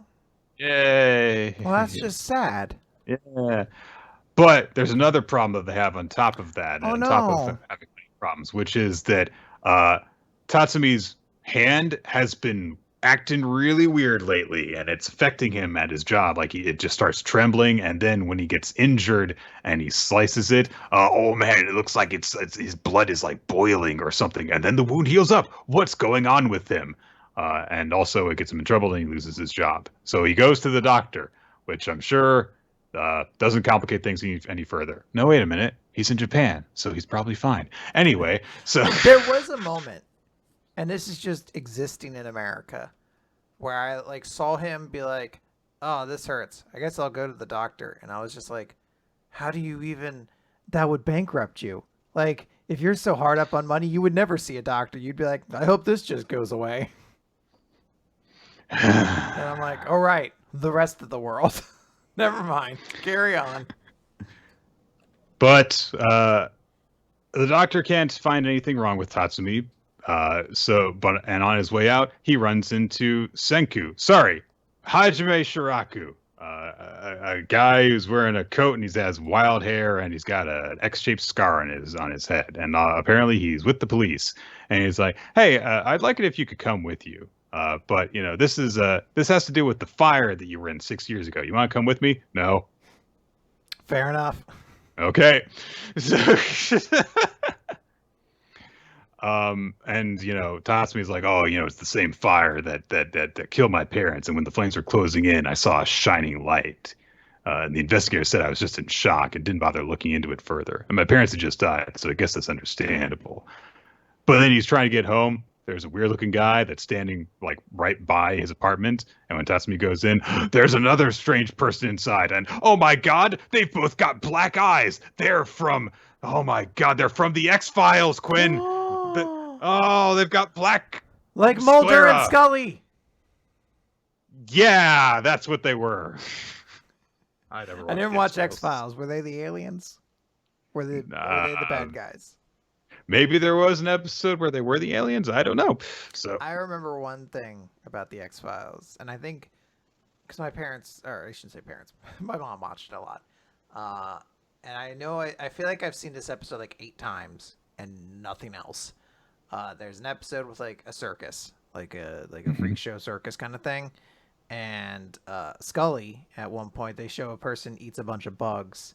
And one of them just hands the jar of bugs to Scully, and she just tries one. And hearing that, like, oh, well, for that, they had a fake bug in there that she would eat. That wasn't actually a bug. And I was like, because this was, like, before the internet. So this was the most mind-blowing. Like, you would have gone to work the next day and be like, "Hey, everybody, gather around, and let me tell you about this little trivia tidbit from the X-Files." She didn't actually eat a single bug. No, it was just a plant. Turns out they lie in television.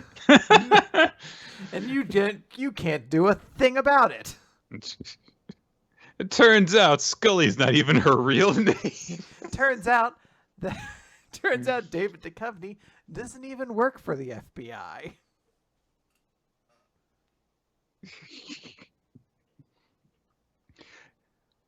So the people start making threats to Tatsumi, and one of them you pokes the wall with the finger, and the wall goes kroom, and Tatsumi's hand reacts and shakes and trembles and gets all greh, and they're like, "Oh, that's what we want. That's too precious for an Earthling to have." And, oh man, Tatsumi's hand has turned pitch black, and one of them goes, "Allow me to explain," because everything's got to be explained very calmly to him, which is. Radio waves and electromagnetic waves interfere with each other because many forms of energy travel in three-dimensional space and in similar types of waves. Even an Earthling should be able to understand that. Your right hand's poor condition is the result of interference from outer space energy! Because there's an outer space thing that's in his body, and it makes his body react weird. So Tatsumi's like, I have to get out. Oh no, his kid siblings are here. So he's like, no, run away. But they get snatched. And they're like, oh man, well, we got to kill these kids because they've seen us alien people. So Tatsumi tries to stop them, and he reaches out towards them, and he turns into Michael Jordan from Space Jam, and his arm stretches out in order to save them, and he punches the guy into the wall because nobody in Shonen Jump has stretchy punching powers.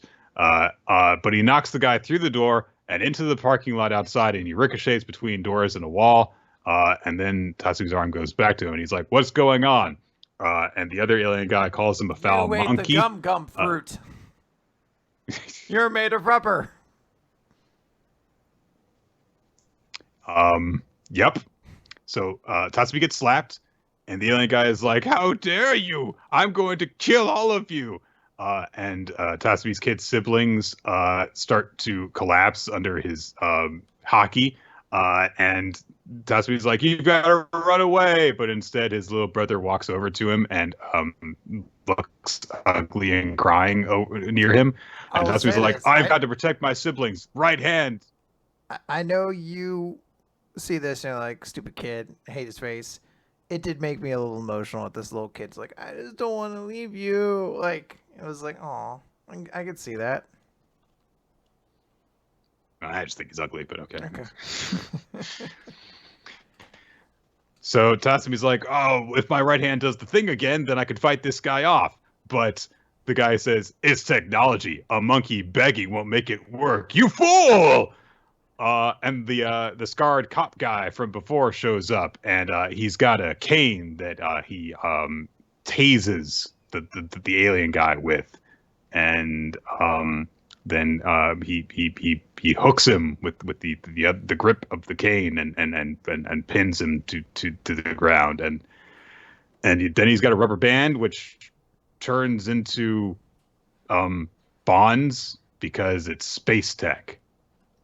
And they capture the alien guys because the FBI shows up and captures them. Sorry, Foreign Affairs 5 show up and capture everyone. And they use neuralizers to erase the neighbors' memories so that they don't remember this. And they're like, hey, Tatsumi, you've got that very obvious scar on your forehead that's stitched up. Yeah, there's a thing embedded in your head. It's So we want you to work with us so that we can create coexistence between aliens and Earthlings. End of chapter.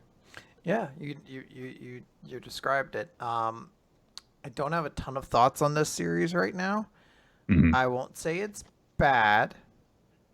It is just physically there.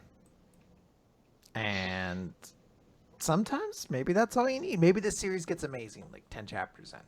So I won't say anything too negative. It has not had an effect on me yet.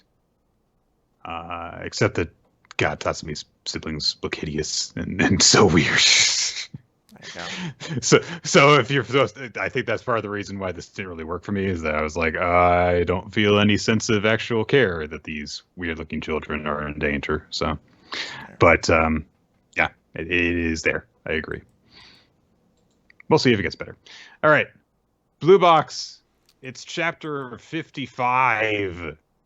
I have two things to comment on before we get to the chapter itself. Please go ahead. One, the cover page, Chinatsu is eating a picture. Like, that is not food. That is a picture on a napkin that she is eating. There's no depth to the picture. Thus, I can only presume Chinasu ordered a picture of food and is eating that as her meal. She's dedicated. She's gone too far. She can't back out of the situation. Taiki has ordered a personal pan pizza for himself. That is a bad move when you are on a date. This is not the and right fries. Yeah, this is not the right move to go with.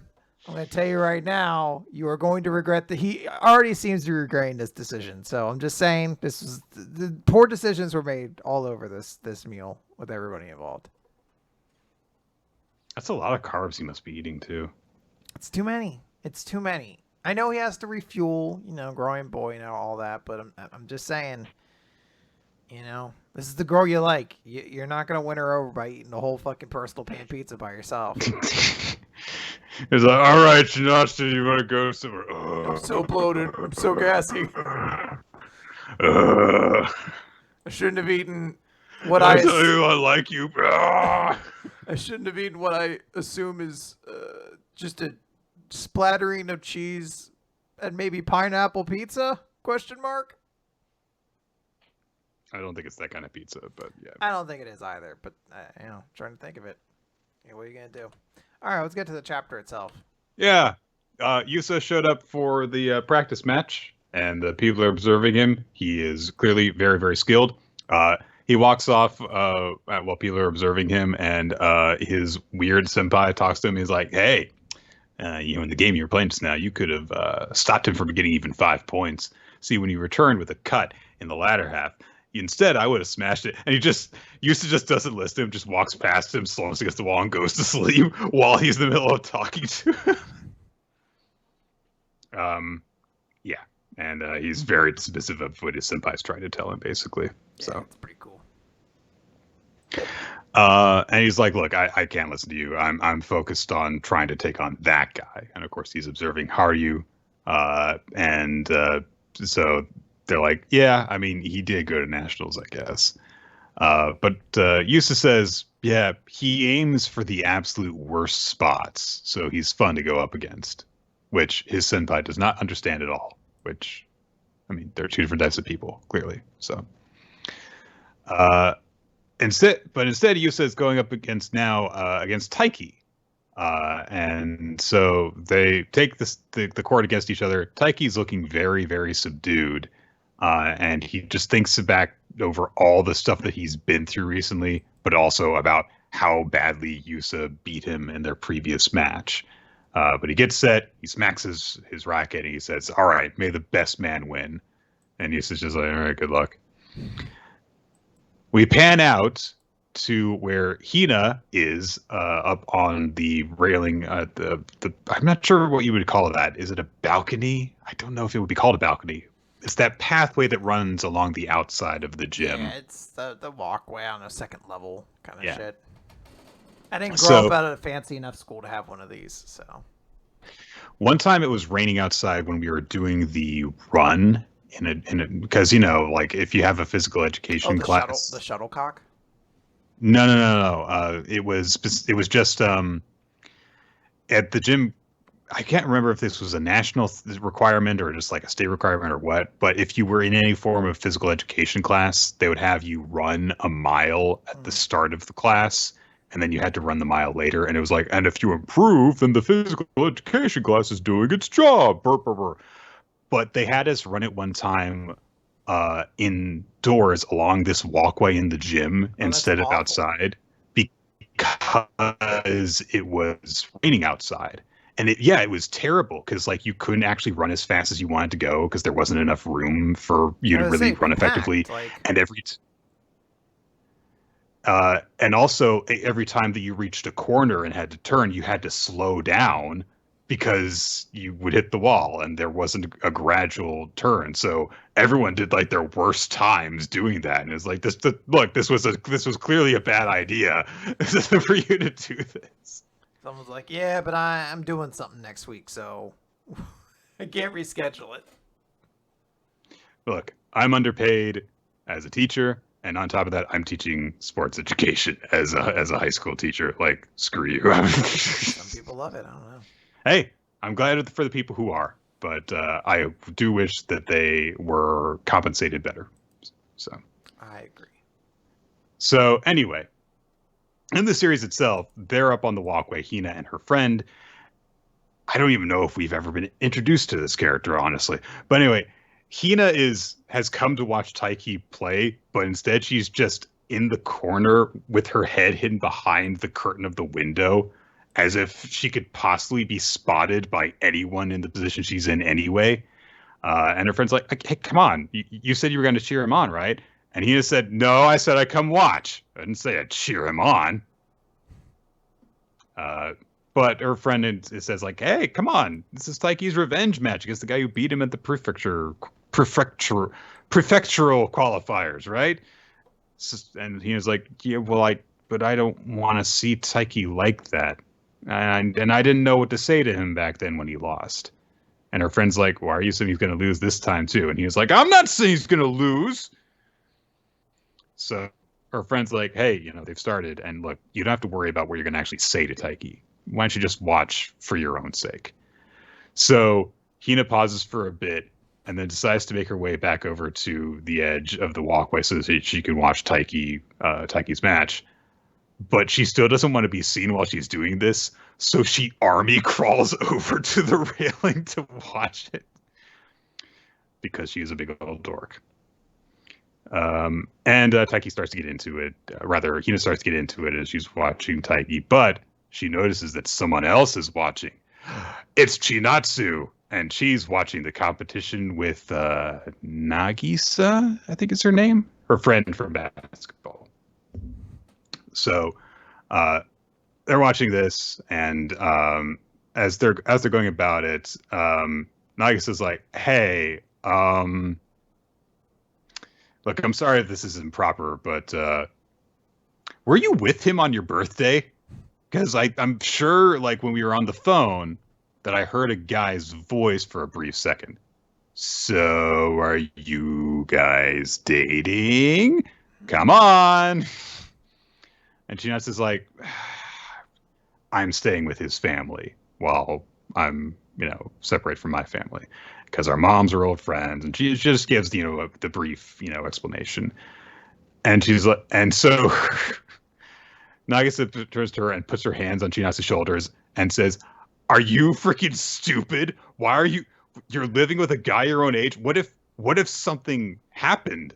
A great historical figure once said that all men are beasts," which is one thing. But then she goes on to say, "My own little brother had his censored go censored with a censored," which I don't know what that is supposed to in any way imply, but the fact that she references her little brother has me very worried. So, but I do love Chinatsu's reaction, which is like, "What do you mean if something happened?" And she like immediately recalls all of the weird, tense, romantic moments that she's had with Taiki, and she's like, "What? Nothing happened."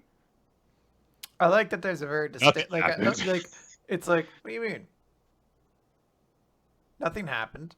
Like it's like there's such a distinct pause there where she just zones out staring at the ground. Nothing happened. No, nothing happened. Nothing happened. No. So Nick, I'm gonna start up a new top 10. Top 10 greatest moments of characters saying nothing happened in manga. So far, this is number 2. Number 1 is of course Zoro saying nothing happened at the end of Thriller Bark. So send in your recommendations, everybody. Characters nothing saying happened. Yeah. So Nagisa kind of backs off and is like, "All right, I admit I don't know about the situation. I do wish you told me about it earlier, though." They turn their attention back to Taiki's match. He's now trailing behind 5-2. And Nagisa says, "I don't know how you would even actually consider giving thoughts to living with a stranger like that. I mean, what if it turned out he was like a total pervert?"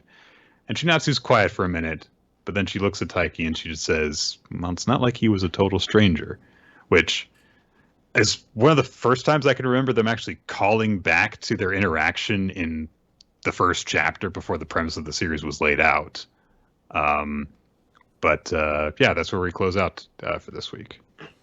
Yeah, I mean, I do like showing the sort of. I don't know. We haven't seen the match really come to, I guess, like a full fruition, but I do like showing, like, hey, Taiki is a more, this match is probably going to be more interesting than the last one was, and I'm excited to see that. And I always like how they tie everything into the context of these relationships. It's I don't know, it's very well done. Yeah, and I like that we get more and more of a look into Hina and Junatsu's personalities and how they are connected to Taiki and stuff. I think we got two really really nice little jokes for both of them. Yeah. So good stuff. Let's talk about our favorite chapter this week. Doron Dororon, yeah! Now, Nick, wouldn't it be crazy if, we had to see these characters encounter a new challenge, and who knows if they're going to be able to overcome it? Oh, man. Such tension. Yeah. Excitement. I'm excited to see the new trials and tribulations these characters are going to go through. Because these characters have rich and deep souls that I cannot wait to digest. Like I love seeing them go through life and having everything, just all the experiences. They just a tapestry. These characters are a tapestry upon which literature is built upon. So now Tora kills the Cyclops thing. Mm-hmm.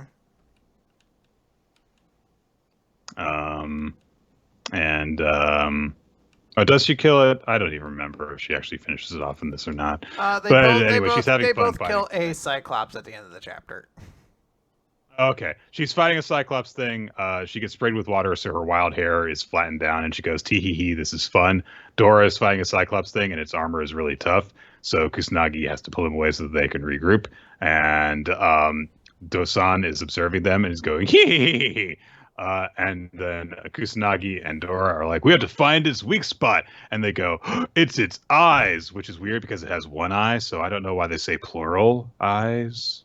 But anyway, they're like, well, let's go up here for a better position. Let's merge our spirit power and get super strong. And then they beat it. They beat it. And now Dora beats the one that she's fighting. Now, Nick, I know we blazed through the chapters, though we didn't care about it whatsoever, but that is not true. This chapter had a lot. It had action. It had drama.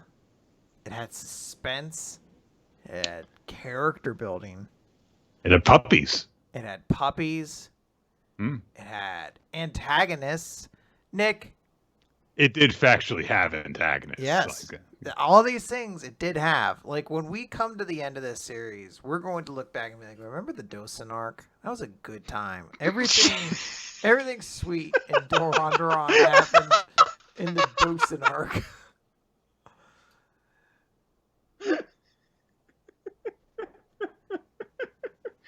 Oh, yes. Great early villain arcs in Shonen Battle manga.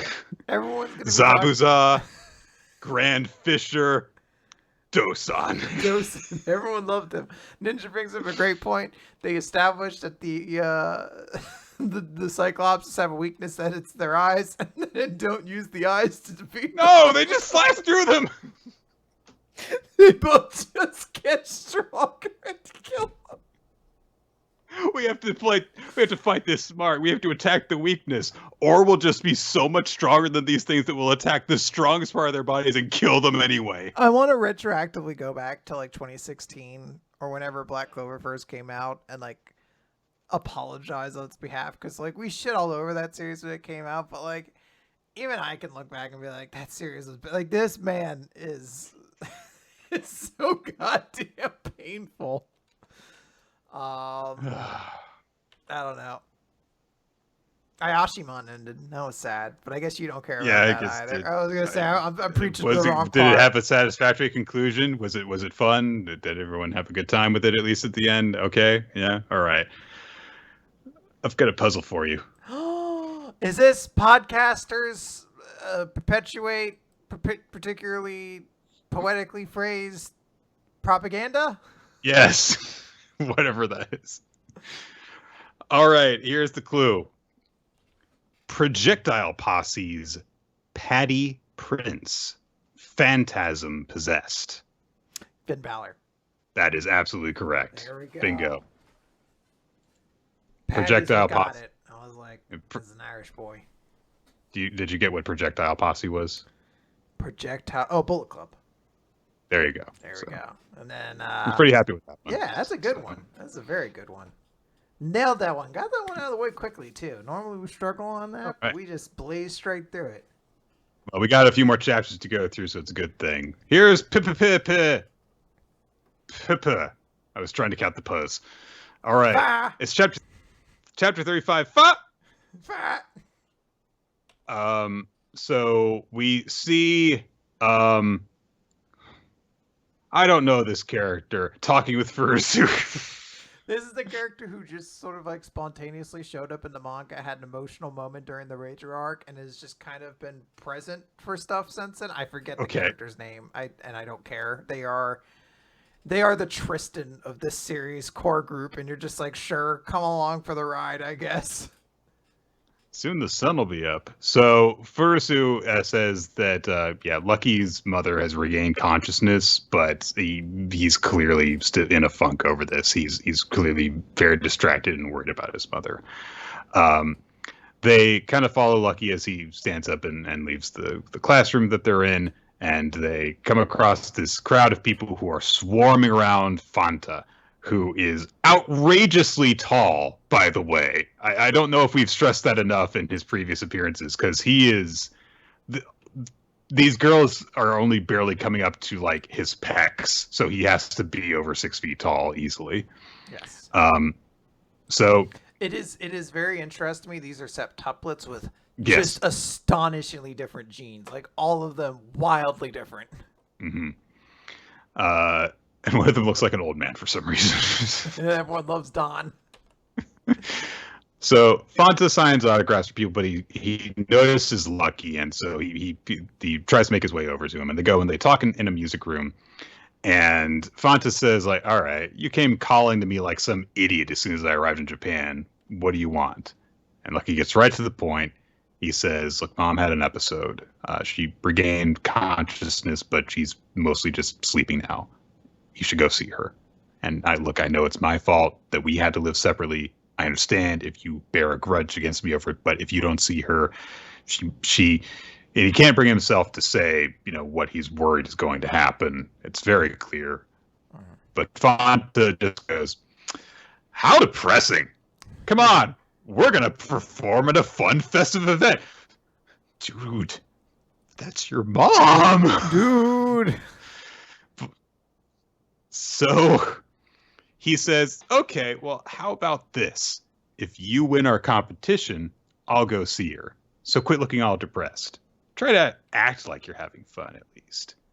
And Lucky's like, look, who cares about this event? This isn't a game. And Fanta says, game? And he grips Lucky by the shoulders and then pats him on the shoulders and says, this is work, you idiot. God, he's so unnerving. So the fans that had been drawn around him before are kind of like stalking Fanta, and they are looking in through the soundproof window at what's going on. And they're like, what are they talking about? Oh, but look, they're getting along so well because Fanta's laughing and patting his brother on the shoulders and stuff. And it's one of those things that just kind of pushes home that, yeah, Fanta says all these awful things, but he always says them in this way that makes it seem like he's very happy to be around you, despite the content of his dialogue. But then we get a full explanation for why he is this way. Because as he's walking away from Lucky, he says, a pianist entertains the audience no matter how they feel. And then he turns and looks at the audience that is gathered, and he leaves the sound room, and he says, oh, sorry to keep you waiting. So, listen, I'll make up for it by playing something for you. What do you want me to play? And so everyone kind of like gathers at the open door to the sound room, and they say, oh, I want to hear something fun. So Fanta says, okay, I'll play Grande Valse Brillante. I don't know even what language that is, let alone how to pronounce it. Sorry. But he says, like, oh, it's a fun song. It'll make you want to dance, and it's fit for a theme park's opening ceremony. And immediately he starts playing, and we are introduced to Fanta Fantasyland, which how this doesn't have the Fanta girls in it is shocking to me. Like, but everyone's immediately engrossed in it. They say it's like it's raining gems, and they're all wearing dresses. Yes, all of them are wearing dresses, including Dada Sensei, which Furusu thinks is very, very funny. It is funny because he's embarrassed by it. That's where humor comes from. So, but they notice that, oh yeah, so Fanta is sculpting this performance specifically towards the high school girls in the audience, and he is apparently the only one out of all the siblings who actually considers the audience he is performing for. So if it were in a competition, he'd be playing with more analysis because he would want to be impressing the judges. So he could do something with more movement. He could do something with more romance, grandiosity. And by changing the setting, he can express anything in this world through his theme park. That's Fanta Odogami's fantasy. And so he has a similar ability to basically all of the siblings to make people, force them to have an experience, but he does it in a way that makes people happy, and he always does that.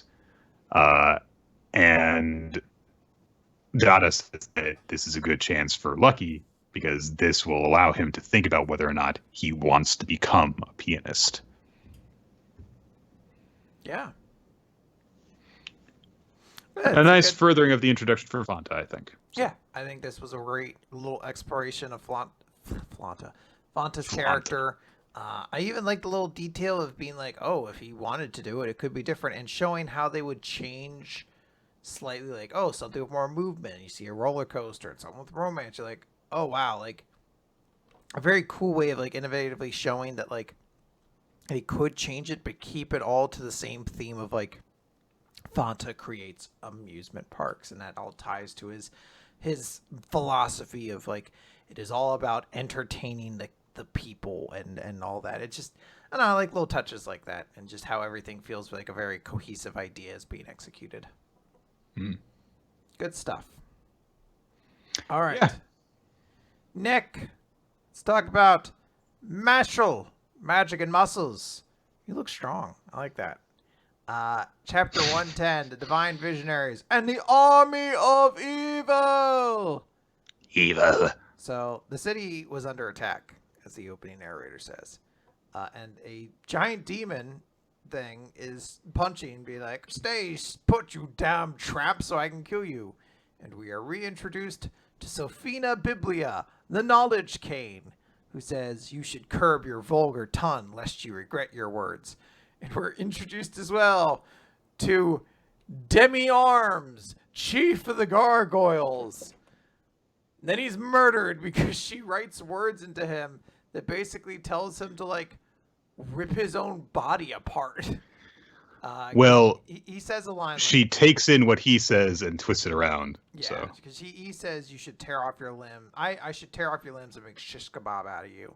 And she twists his words, and he's like, I should tear off my limbs and make shish kebab out of me. And he's like, wait, what did I say? What am I doing? Oh, God. And he just starts ripping himself apart, making himself into shish kebab. Pretty brutal. Yeah. It's terrifying. Yeah. But really cool. We're then reintroduced to Surara Hailstone, the Ice Cane, and of course, the chief of the centaurs, Palo Torte, who then dies because she freezes him solid. And we see Surara's kind of gimmick is she is very cold. She's the Ice Cane, and she hates it. She hates how fucking cold it is. She slips on the ice she makes, and she's like, I wish I had like warm fire magic. My magic sucks, and I immediately empathize with this girl because I too hate the cold, and I hate it with a passion. If I had ice magic, I maybe never would use it. I'd be like, fuck it, I don't have magic. It's very grim how she busts her own head open because she slips on the ice. Yeah. We are then introduced to, unfortunately, just the chief of the orcs. Don't get a name. Very disappointing. No. And then reintroduced to Agito Tyrone, the Dragon Cane, who is basically mumbling a prayer for forgiveness. And the chief of the orcs is just like, what the fuck are you doing? As Agito just does this entire fucking prayer about, like, let us continue on our selfish path and spare us the unclean lives we must live. And then the dragon comes out and murders the orc. And he's just like, I've sinned again this day. This makes 9,978 times. I pray that tomorrow is better. You're like, holy shit, this is dark. I love it. Like, he's just, I mean, of course, because of his title, we were like, oh, he's got some sort of dragon magic. But I do love the take that he's like, yeah, and he's traumatized by it because he can't control the fact that he summons a dragon that kills everyone. Yeah. I forgot the oldest brother's name. It's a very simple name. Yeah, it is. It's Doom, I think. I think it's just Doom. Yes. So we see Doom, and we are reintroduced to Renatus Raval, the immortal Kane, who's like, sweet, it was a good idea for me to jump on ahead. I found the big boss first, and since the others aren't here, I get you all to myself. And Doom kind of like lowers the sword, hits the ground, there's a bunch of big crack, and then he slashes, and we just see Renatus torn into pieces, just ripped into chunks. And Doom finishes wiping off his sword. He's like, I don't know what you expected of me, but to me, this was really meaningless. And he goes to turn away, and then Renatus is a giant claw coming at him that he cuts apart. And we see that Renatus is basically Andy from Undead Unluck. He could just repair himself over and over again. We see his his muscles kind of pulling themselves back together. And Doom just says, an immortal, as Renatus is like, this is what makes life worth living. And end the chapter back with Melia Dole, who's just like, God damn it, I told him killing him might kill him, so if he actually dies, it'll be his fault, but I want everyone to know I warned him. I like that that's her priority, that she's like, oh man, if she dies, people are going to say that I killed him. No. But not get up, you have to save the world. Not, oh no, Mash, I hope that you don't die, but no, Mash, don't make people think I killed you. Yeah, it can't be my fault. It can't. And we see the little dial. Not again. Has gone up to 30%. The longer we spend with her, the more I like her. Yeah, she's fun. It's weird because she occupies the role of like a Genkai or Tsundere or what? Not Tsundere, Tsunade, and those kind of things. But has significantly less screen time, so really, like, there should be nothing to latch onto. But she's just so goofy that you find ways to do it. Mash is pretty good at that. Yep. So, but we got introduced to a bunch of the Canes, who immediately made a lot of that army that Immortal Zero was summoning completely irrelevant. Yeah. Oops. Yeah, it was cool. Like, these are characters who, like, especially like the women, we had seen never. Like, we did at least get a scene with Renatus and Agito when they tried to fight. I think it was what was his name? Domina, the water brother. So we did get a scene with them, but we hadn't seen anything of the two female members of the group. So it was kind of cool getting to see them do something. The two ladies of the group, I should say. Yeah. And they're also, of course, very different from each other. Yeah. One's kind of silly, and one's just very horrifying. Yeah, so good stuff. Right. Let's move over to the Elusive Samurai, Chapter 65, Main Fight, 1335. So Tokiyuki takes a moment to pray over Shokan's body, knowing that, okay, this was a worthy opponent, one that has forced me to grow as a soldier and as a warrior and as a leader. I will cherish my victory against this man. Fubuki takes up his sword and he's like, I'm going to cut off his head. And Tokiyuki's like, do you have to? Can we just leave him here? And Fubuki says, look, the fighting is still going on up there, but if we display his head, then the enemy's morale will break and they'll surrender. And that'll help us to minimize loss of life. So Tokiyuki hesitates for a moment more, and then he nods and says, okay, yeah, go ahead. So Fubuki cuts off Shokan's head. He's definitely dead now. I think last week I was like, I mean, hey, he survived some weird shit before. I was like, no, I don't know if we're going to ever be able to justify in a series with this kind of setting. Oh, yeah, you can get your head chopped off and live. And we get some narration explaining, look, this might seem completely and utterly barbaric, but in this day and age when photographs don't exist, how do you prove that someone's been killed? You basically have to take a part of their body, and what better way to identify someone than their, head? So there you go. And they go and rejoin the main army. The remainder of Shokan's forces that are still fighting surrender, and they turn over their armor and weapons. Ayako and Kojiro congratulate Tokiyuki on his victory. The leader of the group that they have joined up with congratulates Tokiyuki on his victory, and then he says, "Look, all I knew about you was that you were favored by Yorishige Dono, and so we were reluctant to follow you because we thought you were only appointed because of nepotism. But the way you fought before, look, we understand. I'll never hesitate to fight by your side again." And Tokiyuki says, "Aw, so you won't pick your nose anymore?" "No, for you have filled my heart's nostril." Which is a great line because that makes no sense. But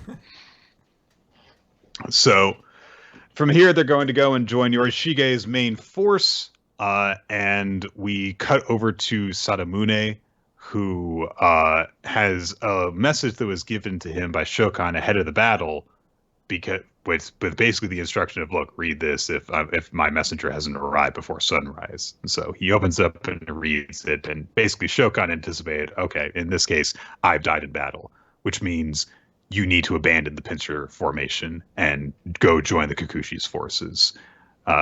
And please see to the needs of my men, because they're foolish and simple at heart, but if you give them proper compensation, in 5 years, they'll stop being a ragtag group of rogues. They'll become devoted warriors to their lord. And the world may forget my name, but I would be satisfied if you, to whom I owe so much, were to remember that a warrior died here. And Sawamura had apparently a pretty good relationship with Shokan, because he's like, you were too sincere as both a rogue and as a warrior. And you died before I could show you how to live in this world. And so he closes up the message, and he goes to follow these instructions and leads them on a retreat. Not Ichikawa, though, who is going crazy on a bunch of the Hoshina's forces, cutting them down. Apparently, he got stronger, but as he chases down a group of the Hoshina's forces, he comes just to a river and with no one in front of him.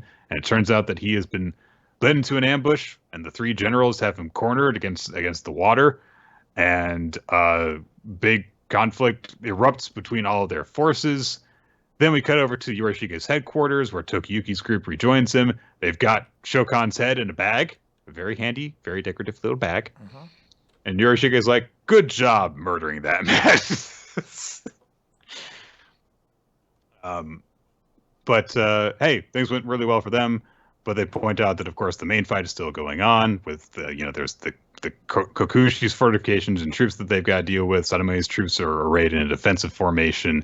And so they say, look, if we stumble at this point, then our plan falls apart, so we've got to act quickly. And Tokiyuki's like, yeah, and I don't really know how Sadamune is as a general. I just know his strength individually. So do you think that we can actually win here? And Yorishige says, I am not confident, but if I participate, it is not impossible. After all, I am a god. And he picks up this weird, wavy-looking katana that is offered to him by a vassal. And that's where we end our chapter. It's a cool little ending scene with Yorishige being like, hey, remember, I'm a god. So. Yeah. It's like a little follow-up chapter to kind of show where things are and how we're getting to the next sort of big arc. I do really like the reactions that people have to Shokan's death. It's, emphasizes that this is a horrible monster, but people respected him because of that warrior pride thing. So, All right. And let's close things out with chapter 1051 of One Piece. Shogun of Wano, Kozuki Momonosuke. Who's going to be the Shogun? We got to find out in this chapter. Okay. It could be anybody, Nick. It could be anyone. We'll never know. We got to read the chapter to find out. Can't make judgments too early. So, we see people reacting to the sudden arrival of Giant Dragon Momonosuke and the remaining members of the Akazaya 9. And people are kind of like, well, I mean, we recognize Komurasaki and Denjiro, which is not what he goes by here, but who are those others? And then slowly they start to recognize him, and they're like, oh my God, Kinemon, we thought you were dead. And all the rest of them emerge from out of the smoke. And so they're like, everyone prepare light scrolls. We've got to spread the word across all of Wano that they're back. We thought they died, but the Yakuza 9 are all back, and Lady Toki's prophecy came true. And so the word spreads, and we see just like all over the place. And it makes me recall how long this arc has been to go like, oh yeah, we did at least briefly visit all of these little areas of Wano, didn't we? In some fashion, yeah. So that's going on. Then we cut to the main group of the Straw Hats, and I believe basically everyone who's conscious is there, because Zoro's still out and Luffy's still out. No, Chopper's not there, because Chopper is tending to the wounded, so he's not there. But they react to Yamato being there by being like, wait, you're Kaino's son? We've got to fight more? And Yamato, of course, has to reiterate, I'm not your enemy. No, look. And he then goes on to say, oh, I've been following you guys in the newspaper, and I wasn't sure how many of you seem actually human, but you all actually seem pretty normal, he says to the skeleton and the cyborg who are squaring off with him. And he introduces himself as Kozuki Oden, otherwise known as Yamato. Nice to meet you. And Usopp and Nami are just kind of blown away by this. And he also, of course, says that he's going to be joining them on their ship, which Frankie is perplexed by. And Brooke and Sanji are like, you look like a hot girl, so we are okay with this. And I mean, I think that we were all kind of thinking that Sanji would react this way, and I guess Brooke is basically, yeah. It all lines up. Yeah. Robin refers to Yamato as, you're a funny one, which seems about par for the course for her. And Jinbei says, I mean, it's nice of you to invite yourself aboard, but the captain decides. Yeah, Jinbei, ever the father of the crew, is just like, yeah, you can't just actually invite yourself onto the crew. The captain has to bring you on. You know what I had to do before I got to join the crew? Took me like 7 years to join this crew. I'm just going to note. We see that Chopper is tending to Luffy and Zoro specifically while he and the others are tending to the wounded. Yamato notes that some of the beast pirates are trying to escape, and they're like, we don't want to be slaves, though. And they're like, I mean, that's not going to happen, though. But we don't get to that point yet. We get a little bit of stuff with Otama. Uh-huh. Yes. Okay. I'm sorry. I've had so many different characters that are Ot something. Yeah, I was gonna say, Nick, there are only like 17 fucking characters in this series, or in this arc that have a name that start with O, probably. And she brings up, by the way, after about a month, my ability wears off on animals. And after a month, some of the animals just go back to the way they were, but some of them will stay my friend. I bet they choose whichever they feel more comfortable with, which is somewhere between disturbing and sweet. It's really weird. Yeah. And Horselina says like, oh, I want to stay with you, master. And Otama's like, oh, I hope you will, but I don't want you to be my servant. I want you to be more like my mommy. And Horselina is blown away by this expression of love. And Nami, we also see her reaction to this for a reason. I don't know. Because Nami's like she's like the big sister to every character we see. I guess. We see the people reacting to the incoming news from over the light scrolls, and they observe like, oh, Komurasaki and all of Kinemon's forces are kneeling because, oh, who's that coming through the mist? It's the human form of Momonosuke, and he's got long hair and stuff. And he gives this speech saying that 20 years have passed since his father Odin passed. And he's so glad that everyone has survived this long time. And he says, "The fire festival is not ending. Starting tomorrow, you may do whatever business you like. You may drink to your heart's content. You will not pay for the water from the earth. No poison from factories will be allowed to spoil the land. There will be no slaves in Wano." And we focus in on Otama, and we see basically a microcosm of the history of Wano through her eyes. Growing up in this ruined kingdom, having her parents die and no one be willing to tell her because she's just a little girl, mourning for her parents with only, her little animal buddy to keep her company, and assuring them it'll be okay. I'll be okay on my own. And she tries to be brave. She tries to make a living for herself by selling hats, but no one's got money to buy from her. And so she's just kind of like left to starve. And then the Tengu comes across her and buys a hat from her so that she can have money to eat. And he promises her that one day the Kozuki samurai will return and vanquish all of the ogres that have ruined their land. And Otamo got a little bit of encouragement to keep on going and bear with things until she was saved. And she jumps into Nami's arms in the present and just bawls because it's finally happened for her. And she remembers that Luffy promised her that one day she'll be able to eat as much as she wants every single day. And it came true. And look, there's been some flaws with this being such a wide-ranging, going everywhere, introducing 50 billion details of the plots of this arc. But this core is very nice. And I just wish that we had focused in on it a little bit more instead of branching out so much, because I think this is a very nice emotional core. It became a little bit forgotten in the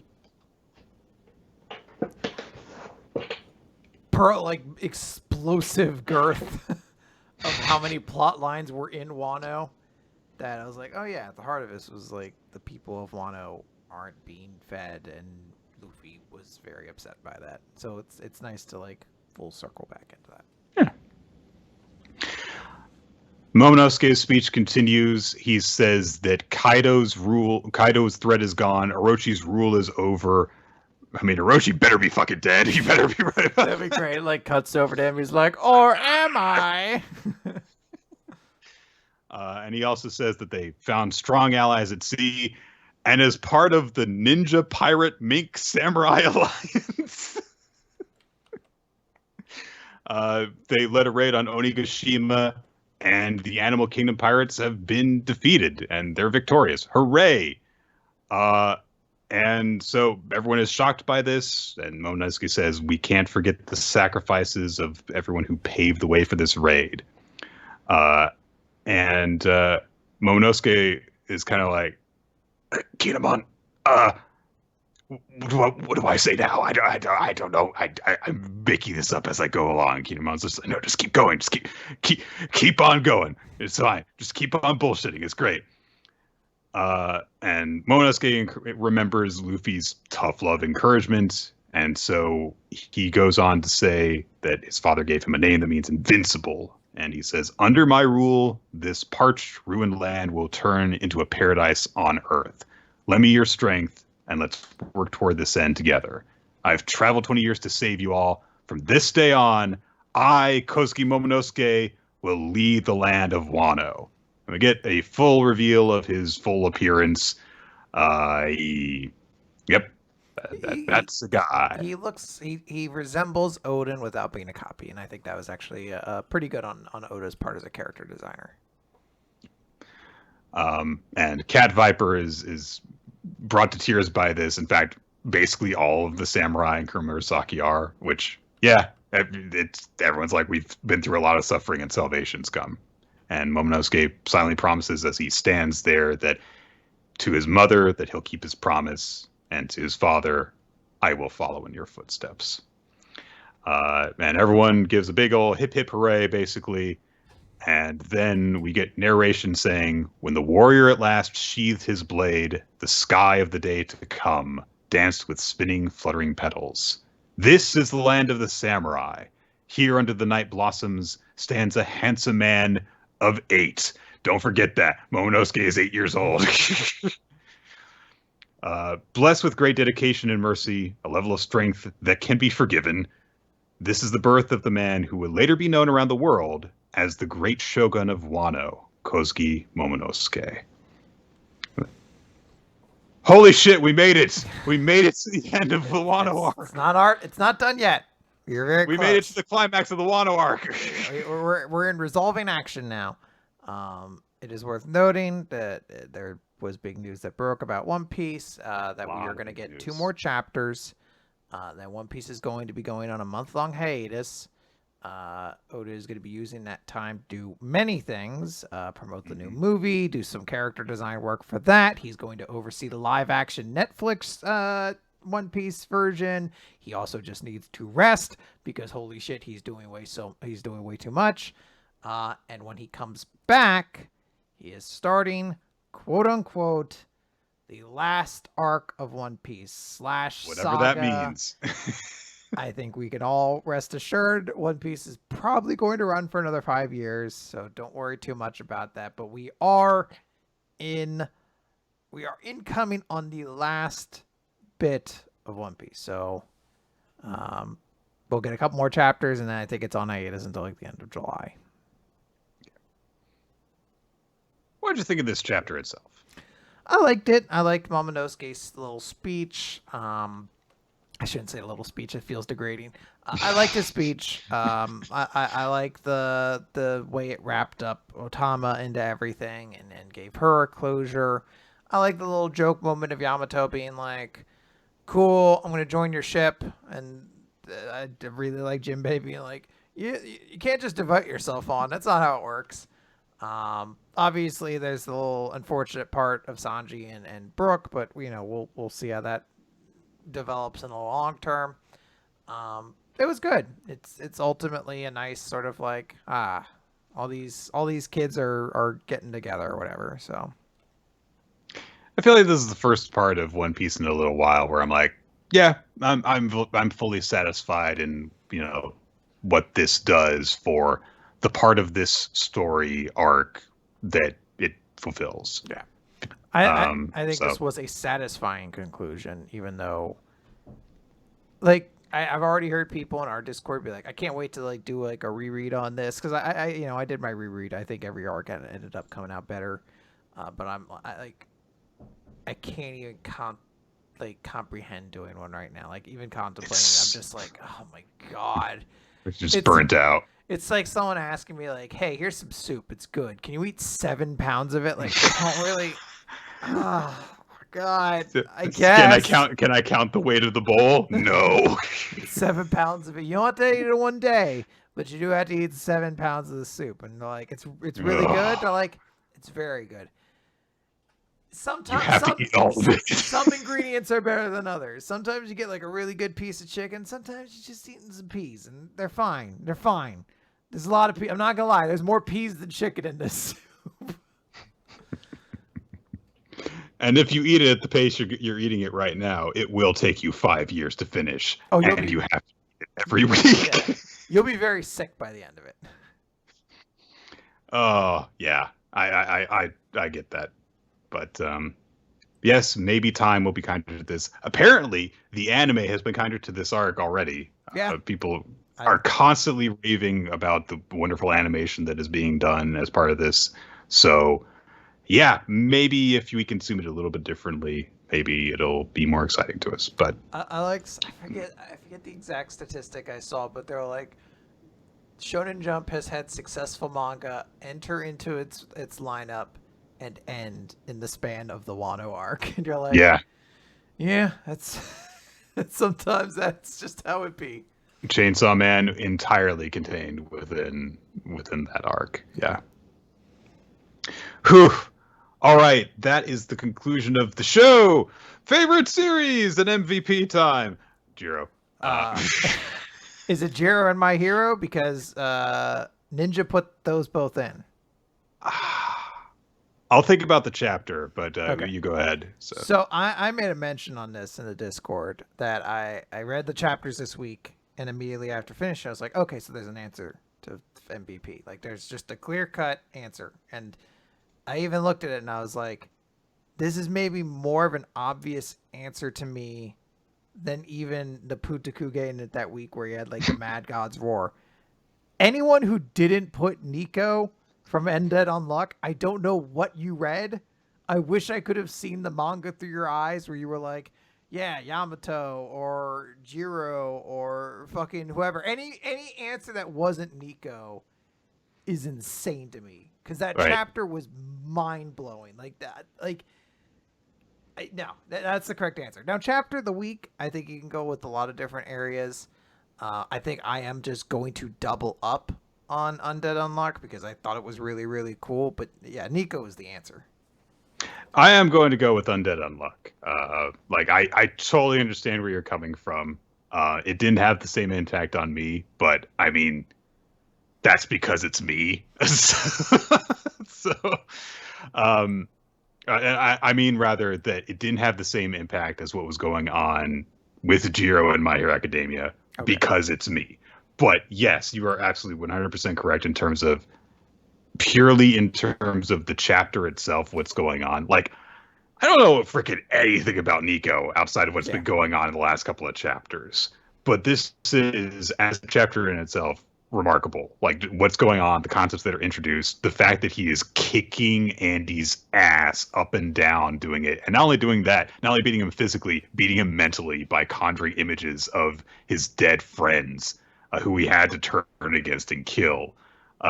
And lambasting him for not actually remembering things the way that he does and the way that he's tortured by. It's all really, really, really good stuff. Yeah, it's excellent.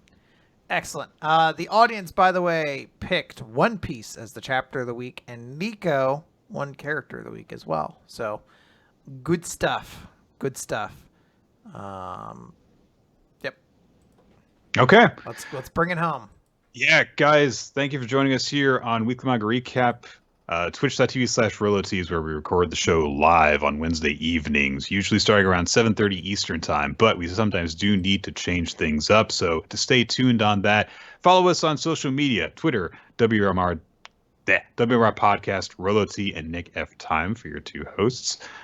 There is, of course, also the Discord server where you can talk about the recap series as they come up, the recommended series that we are working on. Stay tuned on that. And you can also participate in occasional game nights that are held amongst our wonderful community. And you can use that to find the Google Doc that is maintained by Ninja X3i that keeps track of all sorts of very helpful statistics associated with the history of the show and recommendations that people have made. There's a long list of them that people have requests that we get to. You can add your vote to it, say, hey, I am also interested in this, or you can make your own suggestion and have it added onto there. We would also like to extend special thanks to Milo Jack Stillitz and Wensleydale Cheddar for creating the opening sequence of the video version of the podcast, which you can watch on our YouTube channel, youtube.com/Weekly Manga Recap. And from there, you can also see some of the title cards that have been made for us by Steve Man, whose artwork you can check out wherever boobs are allowed to be drawn on the internet, including his Twitter account, twitter.com/SteveManArt. And meanwhile, if you want more Weekly Manga Recap content in general, you can check out weeklymangarecap.podbean.com for the audio-only version, as well as the podcast is hosted on iTunes and Spotify and other places.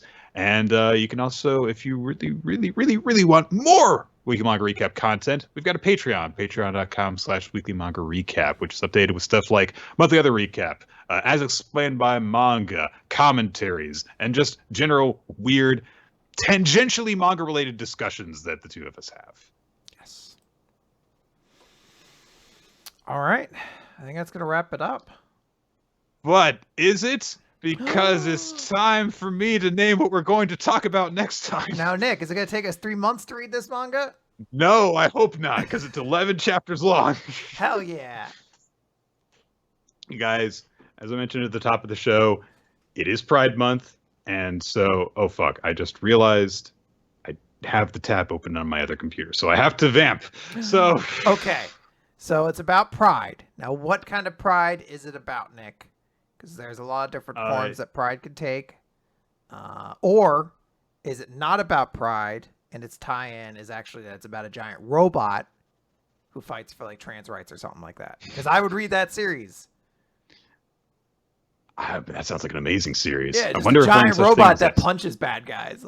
Like, and it's not like supernatural or anything like that. Like, it's just this big robot and it walks into Congress. Like, it walks down to fucking Texas. It's just like, don't tear trans children away from their families. And then it punches like a hole through fucking Governor Abbott's house. Oh my god. Which one is it? I got this from the list of LGBTQ plus series that were specifically compiled. I wanted us to have something that we could actually, read as part of Pride Month, especially because we're gonna be kind of like shortchanged on that because I'm going to be away in a couple of weeks. So we are going to be reading a short little Shonen Ai series that is called "Go For It Nakamura," Ganbare Nakamura-kun. Oh, okay, which has been recommended to us by a few different people. So, gotcha. I'm looking forward to this one then. I feel like there's people who are gonna be really excited we're covering this one. I feel like sometimes you're interpretive dancing, and I'm like, nope, there's just a bug in his room. It's just a bug. Just trying to smack a bug out of the air. Look, sometimes I make very, very dramatic gestures, and sometimes there's just a bug in here. But yeah, we should hopefully have that ready to talk about next week, and we'll see what else the future holds for us. Oh yeah. All right, guys, that is gonna do it for the manga recap this week. I hope everybody enjoyed themselves. Goodbye. Goodbye.